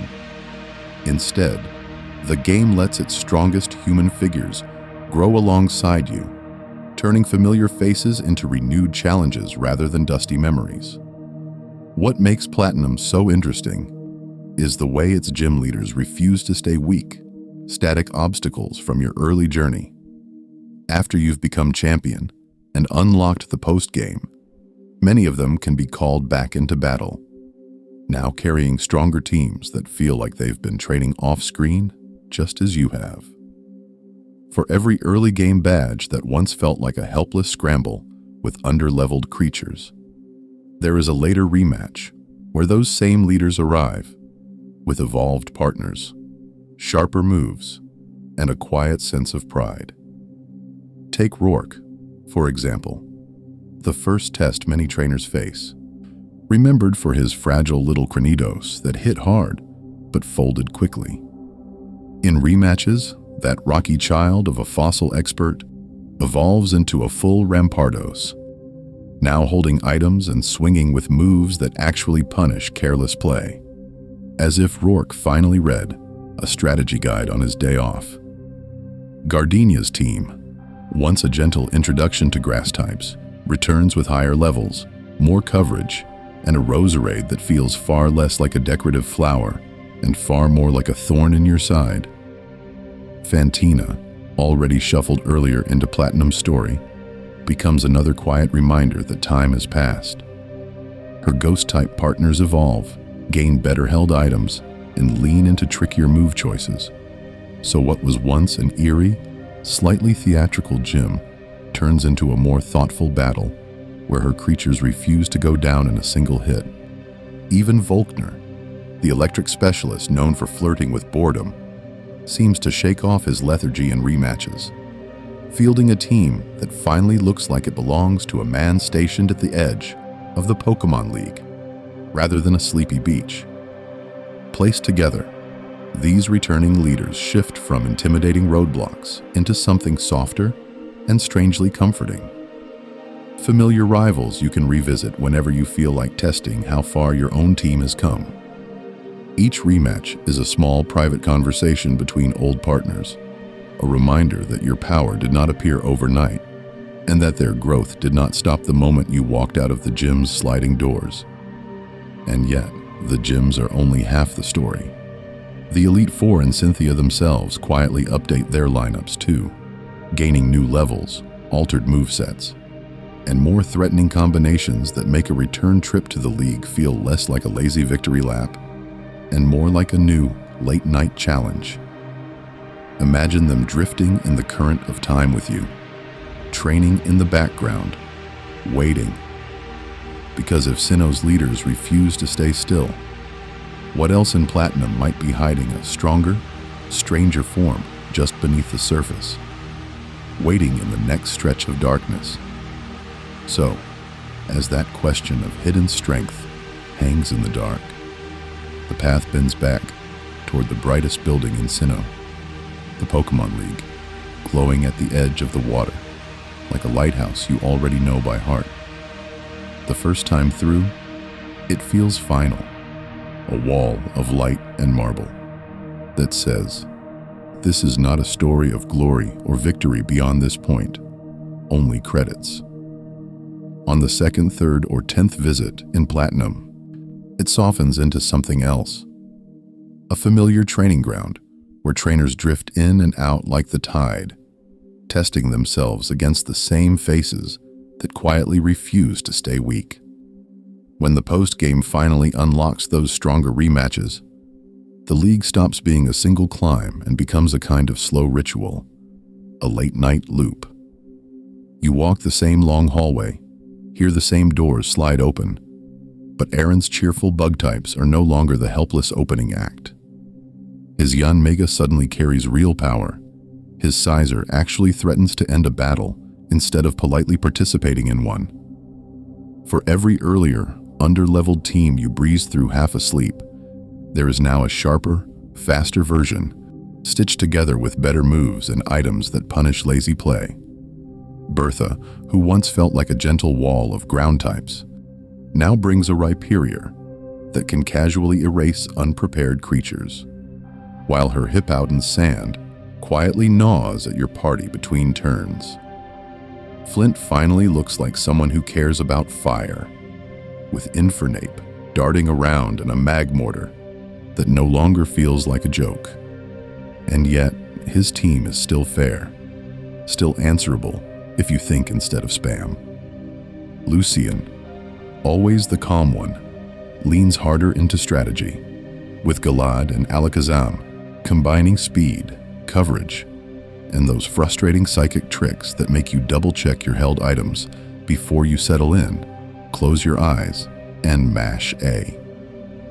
What makes Cynthia so interesting is that her rematch team doesn't depend on cheap surprises. It just tightens every screw. Spiritomb gains nastier coverage. Togekiss becomes an airy menace with flinches and healing. And that Garchomp, now even higher leveled, turns from a strong boss into a genuine benchmark. It is challenging, but not cruel. Built around synergy rather than gimmicks, the kind of battle where even a half-optimized team can win if its trainer is patient, and where a fully polished squad earns a quiet, satisfying silence when the last health bar finally sinks. Placed together, these rematches give Platinum a long, slow heartbeat. After the story ends, something you can return to whenever you feel like measuring how far your own creatures have evolved since that first nervous trip up Victory Road. They are goals you might never fully finish, only revisit, like checking the tide. And then, just as the League shows its sharpest teeth, Platinum gently reminds you that its soul also lives in softer systems. The way a single-held berry can turn a losing turn, the way subtle item tweaks and quality of life changes sit quietly beneath the surface. Because if battles can grow stronger in the background, what else in your bag, in your pockets, might be quietly reshaping how you play? One small, almost invisible mechanic at a time. So from there, it's almost natural to drift from the idea of items as quiet helpers into the way Platinum quietly rearranges Sinnoh itself. Not with new mountains or routes, but with where it tucks those little objects you pick up without thinking. Settle in, close your eyes, and picture walking the same paths from Diamond and Pearl, only to find that a familiar Pokeball on the ground now holds something different, or shows up a few towns earlier than you remember. What makes Platinum so interesting is this sense of a second pass, a gentle edit, where Game Freak seems to ask, what if that useful item didn't arrive quite so late? Leftovers, for example, feel less like a rare treasure and more like a subtle tool the game expects you to lean on, turning drawn-out battles into slow, safe wars of attrition rather than sudden defeats. For every flashy legendary encounter, there is a quiet held item, quietly restoring a few hit points at the end of each turn, making even a weak creature feel just a little less helpless. Choice items, too, become more accessible, and that's where Platinum almost winks at more competitive-minded trainers, even if many players only half notice it. Choice Specs and Choice Scarf, once things you might only hear about from battling forums, are now actually obtainable in a normal playthrough, letting you experiment with the strange trade-off between locked-in moves and sudden surprising power. And yet, the game never announces this as some grand shift. It simply places these objects in Sinnoh's pockets and lets curious players find them.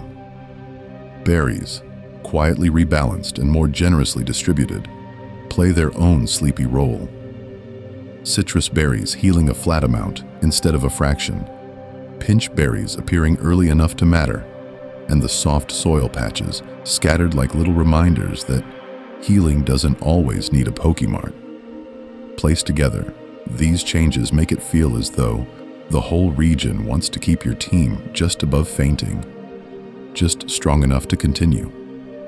Then there are the TMs and key items that Platinum nudges forward in the timeline, like giving you better elemental coverage moves before the mid-game walls really start to appear.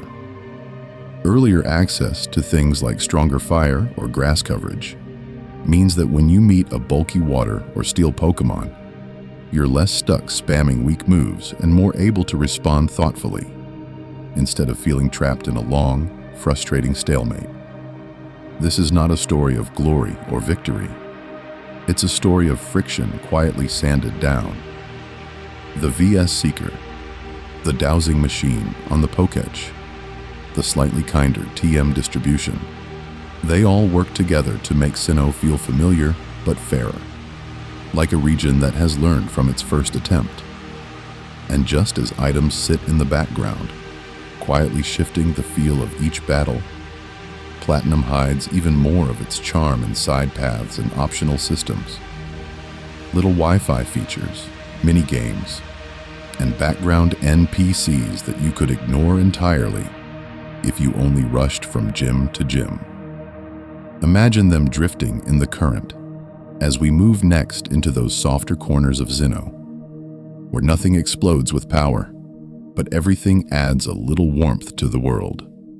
Those softer corners include places that feel almost like abandoned aquariums now. Quiet glass boxes, where the water has stilled, but the reflections remain. The Wi-Fi Club in Pokémon Platinum is one of those spaces. A small, bright room tucked under the Pokémon Center, where an NPC politely asks if you'd like to connect. And today, nothing really happens afterward. Once, though, that empty floor was a doorway, and stepping inside felt like opening a window from sleepy Sinnoh to the rest of the world. Settle in, close your eyes, and picture it as it was. Your character walks into the Union Room, that upstairs hall with its neat tiles and hovering screens. And instead of silence, there are little avatars popping in. Trainers from other houses, other towns, sometimes other countries, all reduced to tiny sprites pacing in careful circles. For every quiet local link in a schoolyard, there is some late-night connection to a stranger you would never meet. A quick trade, a brief battle, and then they vanish, leaving only a name in your pal pad and a new creature in your box. What makes this so interesting is how the global trade station expanded that feeling. Jubilife City's GTS building, with its spinning globe and soft mechanical hum, turned your single cartridge into a tiny terminal in a much larger network. You could offer a weak Bidoof and request something impossible, or send off a modest water Pokemon and receive a foreign one with a nickname you couldn't quite read. A little passport stamp of data that quietly proved Sinnoh did not end at its snowy borders. It was clumsy, sometimes frustrating, and yet it felt like real power for a handheld game. Now, those features are mostly ghosts. The Wi-Fi battles no longer start, The GTS globe spins only in memory, and the Union Room's wide floor sits unused, like a dance hall after everyone has gone home. This is not a story of glory or victory. It is more like revisiting an old seaside pier at night, knowing the lights used to be brighter, the crowds louder, the water below full of boats instead of empty reflections. Screenshots, faint recollections of laggy battles, and half-remembered trades are all that really survive. And yet, the traces are everywhere. NPCs still talk about Wi-Fi as if it were a living current running beneath the region, pointing you toward rooms that no longer fulfill their promises. The architecture of the Pokémon centers still reserves space for gatherings that will never form, like shells left behind by long-gone creatures. Placed together, these details become quiet fossils of a connected age, embedded in code that now plays almost entirely offline.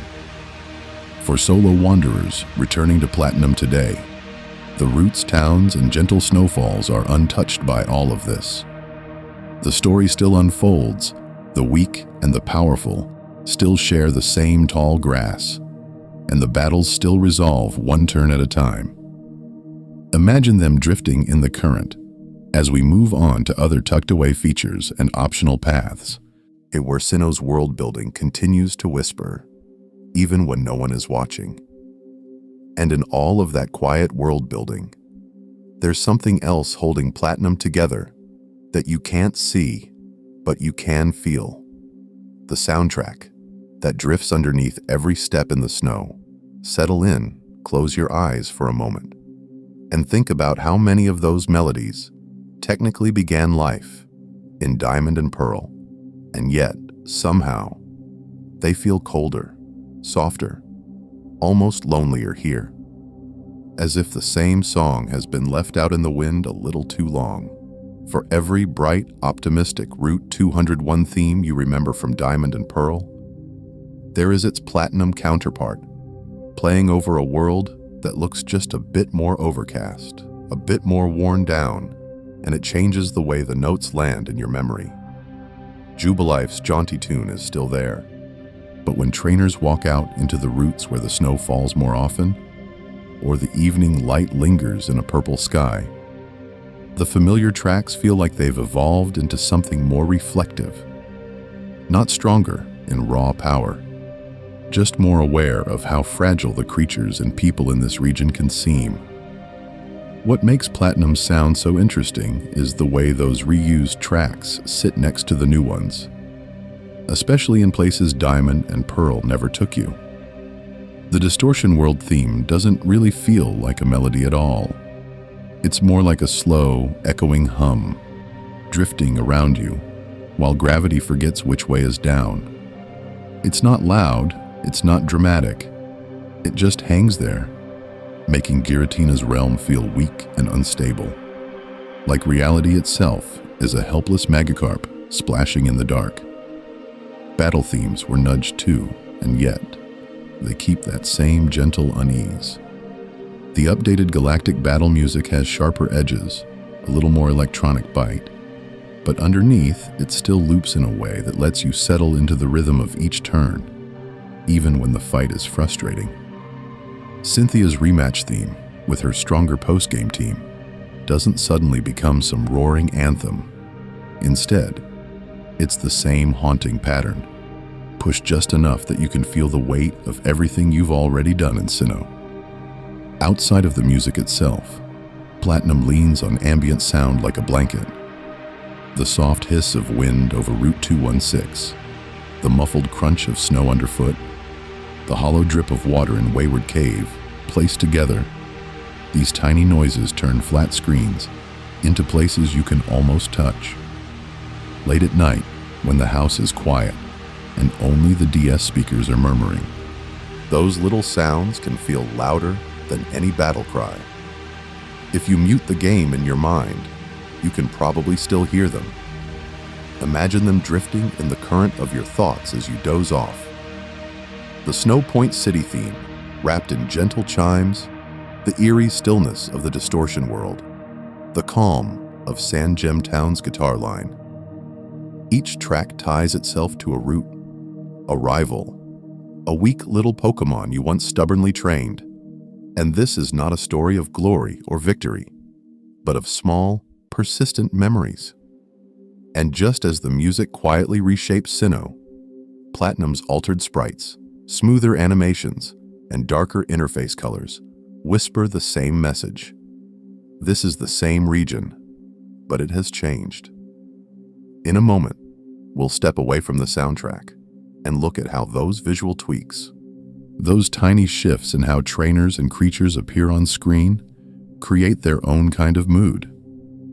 And one particular change might be something you never consciously noticed at all. So as you settle in, close your eyes, the game quietly shifts from sound to sight, from that darker title screen to the way every little creature and trainer holds itself on the battlefield. Platinum is often called a third version, a refinement, and you can see that most clearly in the sprites, where familiar Pokémon stand just a bit taller, lean a little further forward, or tilt their heads with a touch more personality, like they've had time to think about how they want to be seen. For every stiff, almost neutral pose in Diamond and Pearl, there is a livelier counterpart in Platinum, a subtle reminder that even pixels can feel restless. Some Pokémon that once stared straight ahead now angle their bodies, as if actually engaging with the opponent, rather than posing for an ID photo, while others gain small flares in their animations.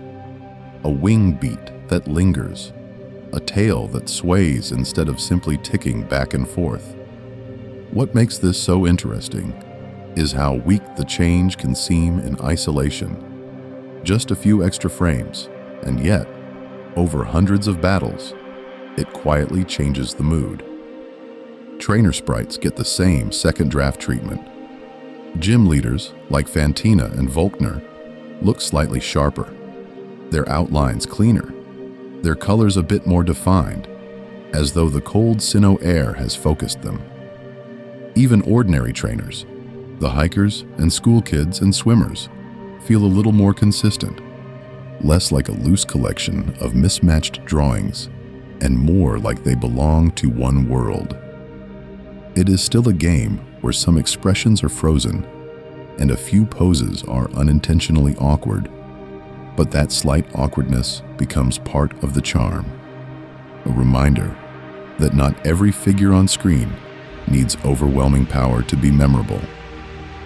Then there is the interface itself, those menus and health bars, and small icons that trainers stare at far more than the overworld. Platinum darkens some panels, adjusts spacing, and smooths out the borders so that information feels easier to read, less cluttered, and more deliberate. The party screen, the Pokétch, the bag, all of them feel just a bit sleeker, like someone carefully straightened a stack of papers that had been leaning for years. Placed together, these tiny corrections turn what could have been a frustrating, clunky set of menus into something that simply fades into the background while you think about the next battle. If you played Diamond or Pearl first, returning to Platinum can feel a little like meeting a friend you haven't seen in a long time and noticing they've changed their hair, their posture, the way they smile. The same weak little Starly still appears on Route 201. The same Bidoof still waddles into danger, helpless against your starter's growing strength. And yet, they move differently enough that your memory stutters for a moment.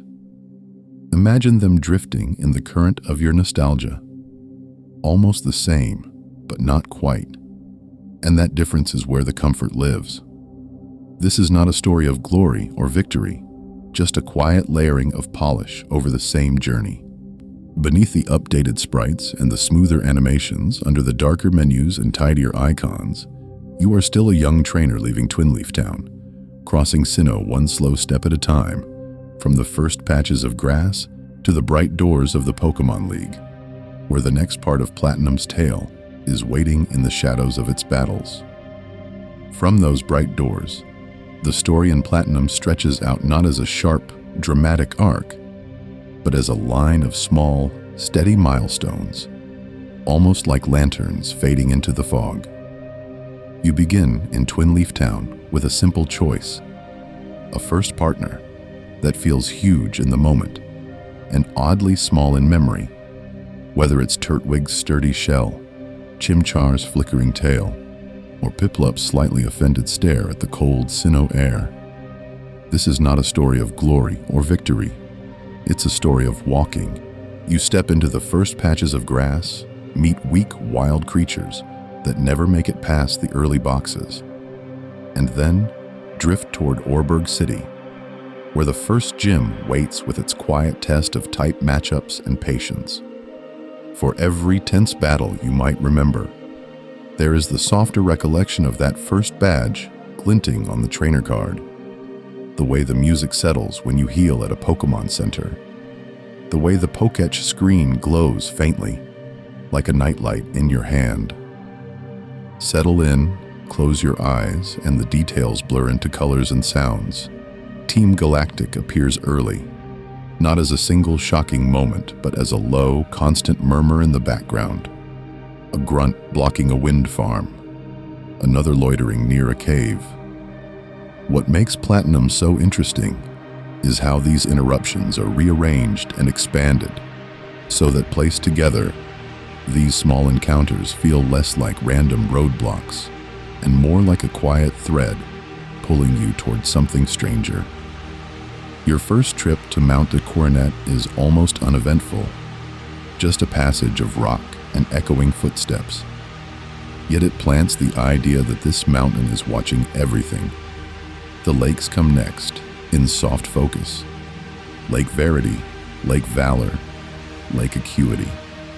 Their names sound important, but in memory they're more like still mirrors, framed by snow, mist, and that slightly eerie music that never quite resolves. You see galactic commanders, legendary Pokémon, in brief flashes, and yet, years later, what remains is the impression of water rippling in the cold, of helpless creatures being disturbed, of you standing there feeling small and a little late.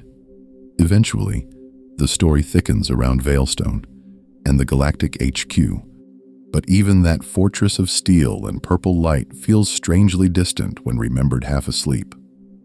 Corridors repeat, keycards click, and frustrated trainers send out underleveled Zubat and Glameow, as if they too are tired of this plan. Then Mount Coronet opens again, this time as a slow climb to Spear Pillar, where in Diamond and Pearl, the tale might have ended in a single burst of power.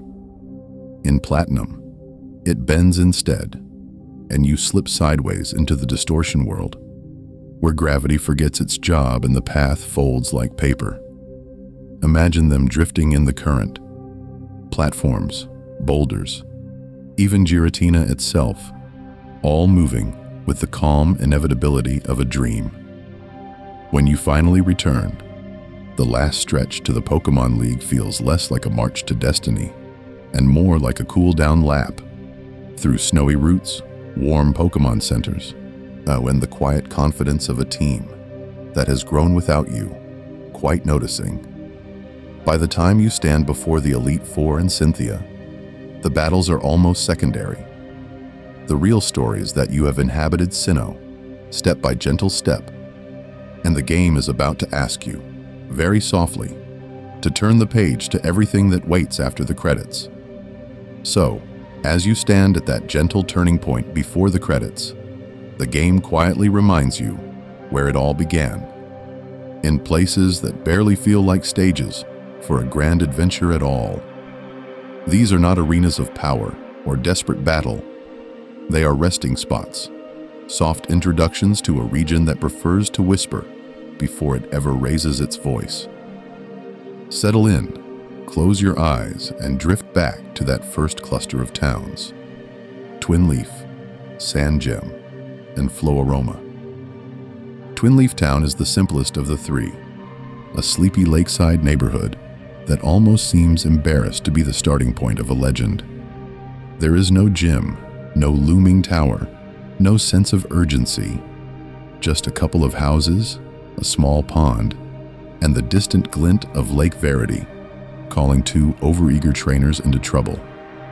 For every champion's arena, there is a place like Twin Leaf, where your world is still measured in backyards and short grass, and the most threatening creature you see might be a Bidoof shuffling along the shore, looking as helpless as you feel with no Pokeballs and no plan. Then, a few steps, and a wild starly or two later, the path spills into Sandgem Town, which feels like a quiet upgrade rather than a dramatic reveal. What makes Sandgem so interesting is that it turns the main story into a kind of gentle lecture hall, with Professor Rowan and Dawn or Lucas guiding you through the rules, the Pokédex, and the idea that this whole world can be studied as much as battled. It is still weak in terms of challenge, with no gym and no real stakes. But its little lab, its PCs, and its calm music frames Sinnoh as a place of knowledge, where even the strongest Pokémon can be reduced to data, numbers, and careful notes. Floaroma Town, by contrast, feels like a sideways step, a fragrant detour into optional exploration. This is not a story of glory or victory. Instead, it is a story of honey trees that stubbornly refuse to spawn the rare creature you wanted, of side quests with grunts blocking a flower shop, of water routes not yet dangerous but still hinting at wider currents. The town is drenched in flowers, wind turbines, and that faint sense that you could linger here forever, shaking trees, talking to NPCs, and watching the weather shift without ever feeling pushed forward. Placed together, these three towns form a soft triangle of home, knowledge, and curiosity, each one introducing a different face of Platinum without ever overwhelming the player. Imagine them drifting in the current of your memories. Twin Leaf, as the place you return to in your mind when you need rest.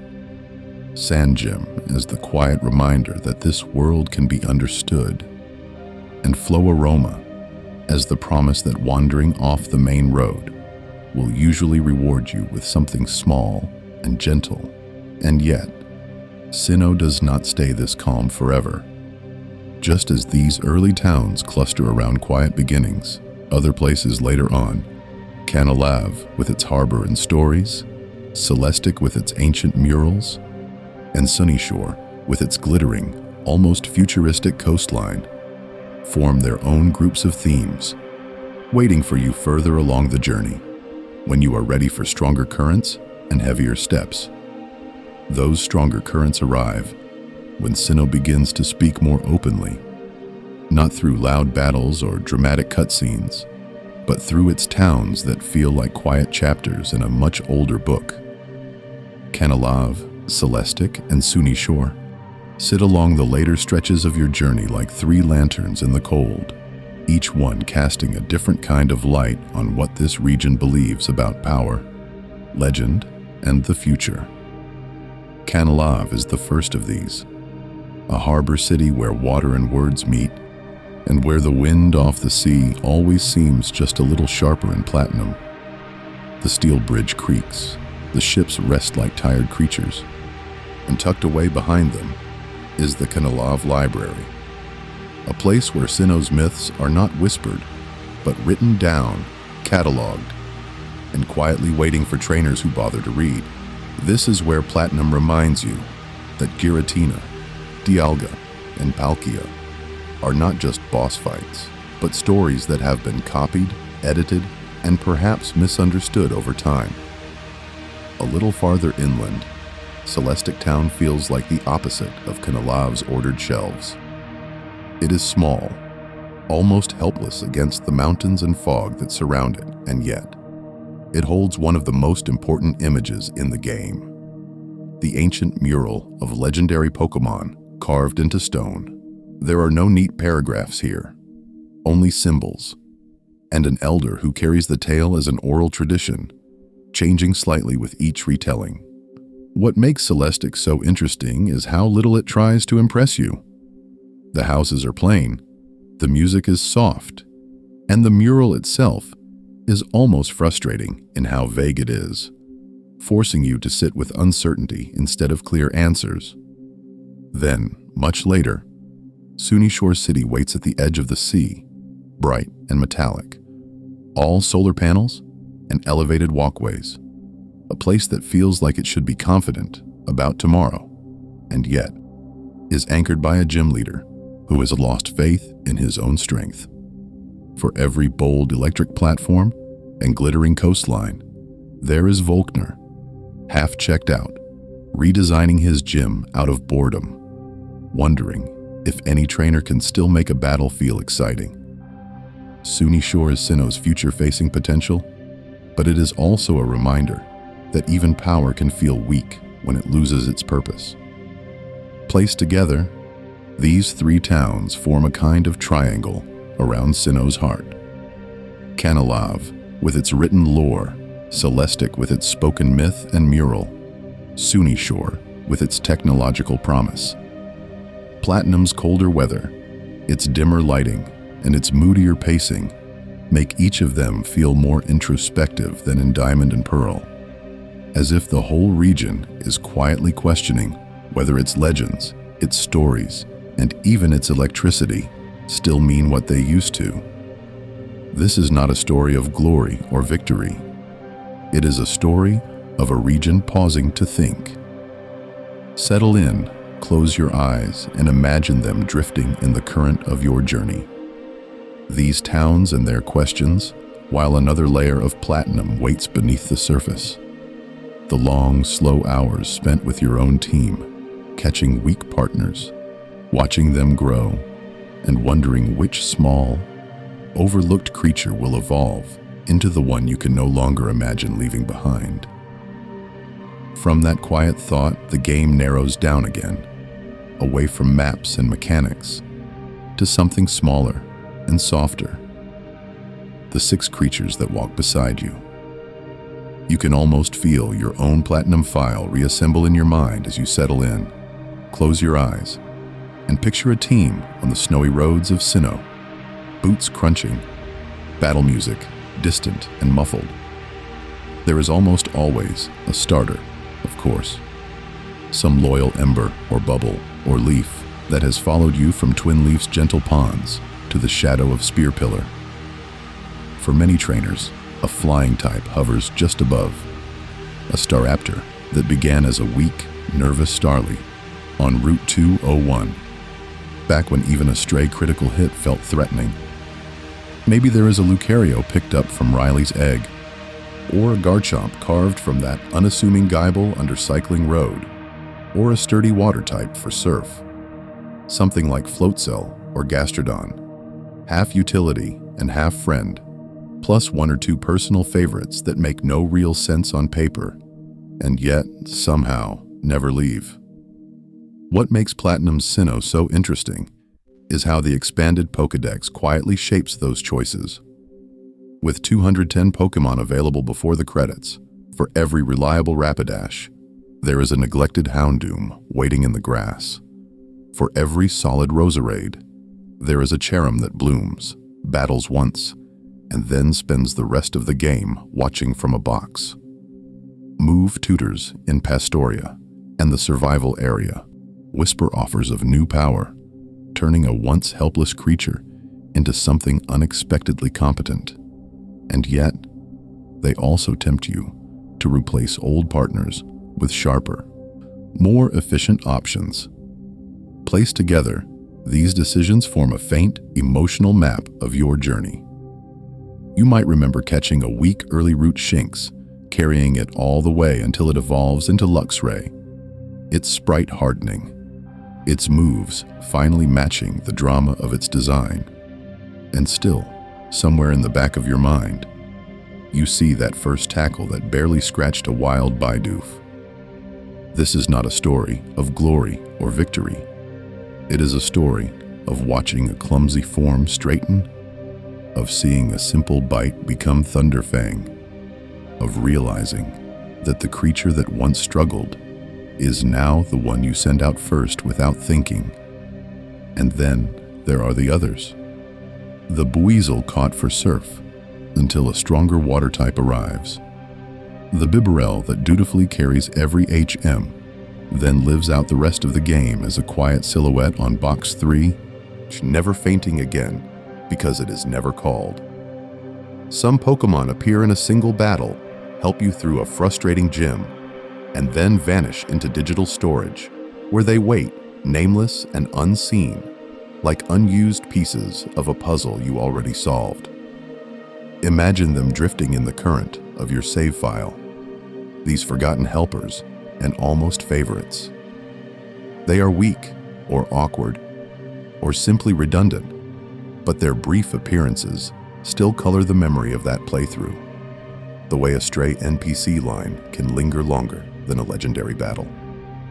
In the end, Platinum is not just its expanded Pokédex, its distortion world, its stronger rematches. It is these small, personal stories between you and a handful of sprites. And somewhere beyond those 6, the world keeps going, full of routes, of creatures, and of quiet choices still to be made. And somewhere in those quiet choices, there is you, moving one tile at a time through Sinnoh, sometimes rushing toward the next badge, sometimes just letting the snow fall around your character while nothing in particular happens. Settle in, close your eyes, and let the game you remember drift back in soft, out-of-order fragments, like faint reflections on the surface of a dark lake. Did you ever truly wander the distortion world? Or did you treat it like a slightly stranger hallway on the way to Giratina? Some trainers stepped carefully from platform to platform, testing every ledge, doubling back to see what would happen if they walked along the underside of a path or stood a little too long on a rotating pillar, as if the game might suddenly reveal a secret only to them. Others simply followed Cyrus, watched gravity bend a few times, caught the legendary, and left that warped space behind, its side routes and dead ends abandoned like unused rooms in a dream. What makes that place so interesting is how helpless even strong Pokémon can feel there. Their usual sense of footing, replaced by sideways waterfalls and shifting rules, as if the entire battle system had quietly stepped aside to let geometry have the spotlight. For every familiar cave, with Zubat and Geodude, there is this one strange pocket where nothing behaves the way it should, where the map itself feels like a weak creature struggling to hold its shape. And yet, many players only ever see the straightest route, never pausing to test the edges. Out in the calmer parts of Sinnoh, the differences are smaller, easier to miss. Did you notice how Platinum quietly rewrote the teams of so many NPCs? Or did those changes blur into the background of routes you thought you already knew by heart? Gardenia bringing in new grass types, Fantina stepping forward in the gym order, Faulkner finally looking a little less helpless with his updated electric roster, even random ace trainers now carrying evolved partners, where once they had awkward mid-stages. Placed together, these shifts turn familiar battles into something just a touch sharper, a little less forgiving, without ever announcing themselves too loudly. You might find yourself wondering which part of Platinum you wish had followed you into later games. The full battle frontier, sitting there like a quiet challenge for the patient and the stubborn. The expanded Sinnoh Pokédex that made it easier to build a balanced team without waiting for the post-game. The distortion world itself, with its unsettling refusal to behave. Or something smaller and more personal, like the way the lighting changes on a particular route at dusk, or the sound of water near Pastoria, as weak, almost forgotten Pokémon splash in the shallows. There is no need to answer any of this out loud. Let the questions drift past like wild encounters you choose not to trigger. Your own memories evolving into part of the ambience, as soft and unhurried as a late-night surf across Route 219. This is not a story of glory or victory. It is a slow return to the feeling of wandering, of not quite knowing what comes next, but moving forward anyway. As we begin to leave these specific facts and quiet what-ifs behind, the view will pull back until all that remains is the broader sense of Sinnoh at night. Distant lights and Jubilife, snow settling on Route 216, and you somewhere between them, still walking. So, settle in, close your eyes, and let the wider view of Sinnoh gently narrow again until you're not watching the whole region from above anymore, but standing in one small place, on one familiar route, with the rest of the map quietly fading into darkness at the edges. There is no rush to pick which path you're on. The game is patient, and your mind can be too, as it drifts toward whichever stretch of road feels most like home. Maybe you find yourself back on Route 216, where the snow never really stops, only slows. Your character isn't running now, just walking. Each step a soft crunch in the powder, the little boot prints trailing behind and then blurring as more flakes fall. Wild encounters are switched off in this version of the journey. No sudden battle, no weak creature popping out with a helpless splash of a move it can barely use. Just the quiet sound of wind and the faint jingle of the bike you're not actually riding. Or perhaps it's the foggy edge of Lake Verity instead, where the water is still and a little darker than it should be, as if it remembers every battle that ever happened along its shore and has decided not to say anything about them. Your trainer walks slowly along the bank, the ripples from each gentle step on the wooden bridge spreading out, then vanishing. For every sharp, efficient playthrough that rushed past this place, there is another that simply paused here, letting the music loop, watching Starly and Bidoof appear and disappear, and feeling the minutes slide away.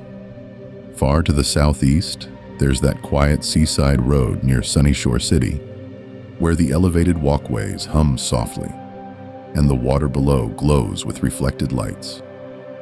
You move one tile at a time, not surfing, not fishing, just listening to the waves lap against the shore, where so many forgettable water-type Pokémon would normally be waiting, weak and slightly frustrating, bobbing in and out of relevance. Imagine them drifting in the current, but tonight they never quite reach you.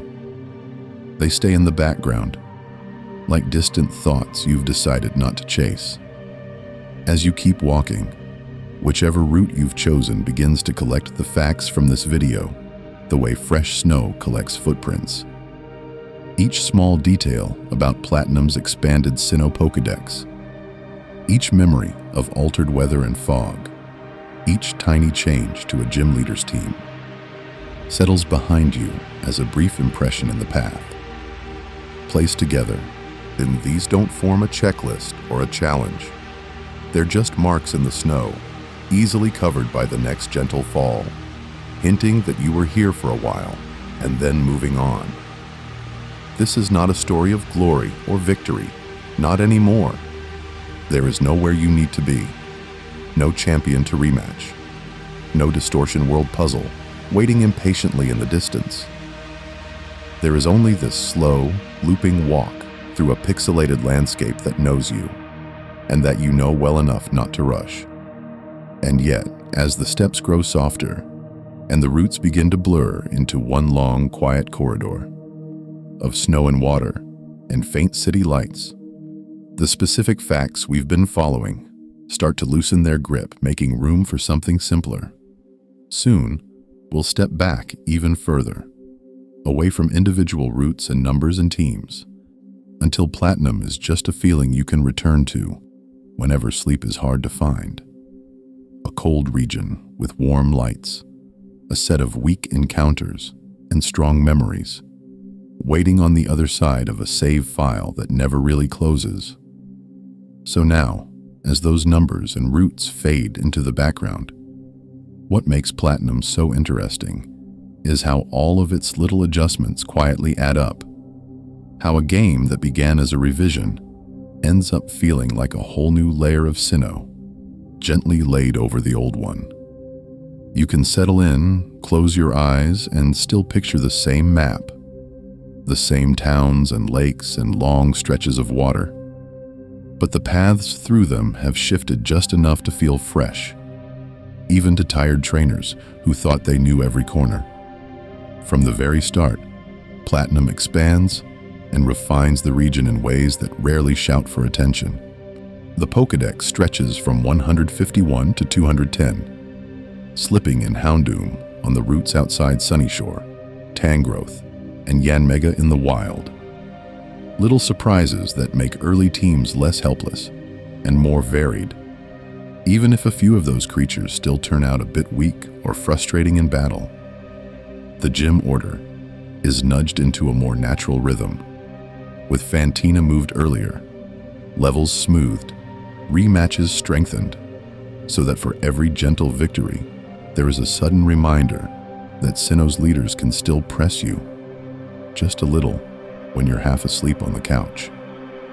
The legendary story, too, is pulled tighter, with Cyrus and the Lake Trio drifting through the plot more often, until the moment in Spear Pillar and the Distortion World feels less like an interruption and more like an inevitable slide into something stranger.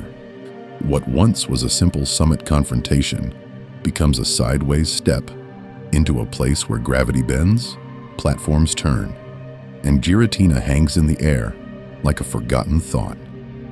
A creature of power framed not as a loud final boss, but as another lonely being caught between worlds. Around that core, the atmosphere settles into something colder and clearer. Snow falls more often. The lighting leans toward dusk and early morning, and routes you remember as neutral in Diamond and Pearl now feel wintry, as if Sinnoh is permanently between seasons.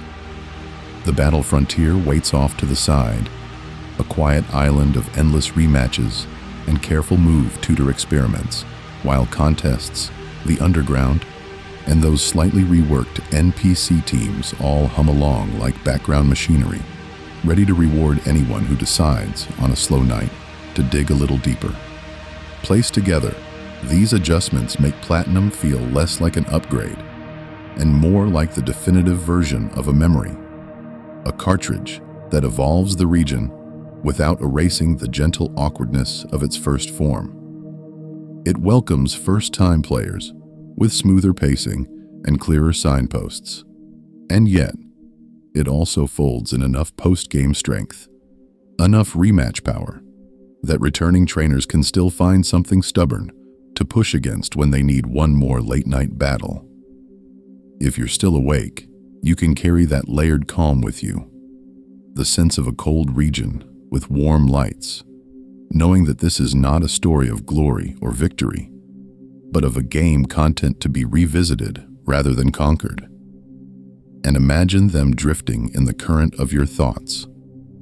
The altered routes, the stronger teams, the strange, floating distortion world, all waiting quietly.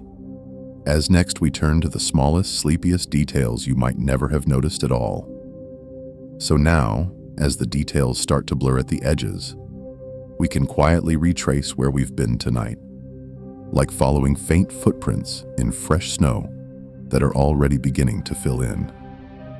From Twin Leaf Town's lakeside calm, where the water barely ripples and the starter choices feel so small and harmless, we drifted outward, letting Platinum's version of Sinnoh unfold at a gentle pace rather than as a challenge to conquer. We moved through Jubilife's soft city lights, past the televisions and billboards that never quite stop flickering, into Orberg's dusty tunnels, where even the rock types feel a little sleepy when described instead of battled. From there, The path bent toward Eterna's quiet forests, meshed with their slightly altered trainers and reshuffled teams. And then to Hearthome, where contests, churches, and a certain ghost-type specialist all felt more like background scenery than urgent obstacles. For every intense rival showdown, there is a slow, almost forgettable walk through town. And what makes Platinum so interesting is how those walks become perfect for nights like this. Later, the route climbed, and the air cooled until we reached Snow Point's gentle hush, a place where the snow never melts, and even strong Pokémon look a bit helpless trudging through the drifts. We talked about story changes, mechanical tweaks, odd little glitches, and the way NPCs were moved or rewritten, but only softly, never as a test, never as something you had to remember. This is not a story of glory or victory.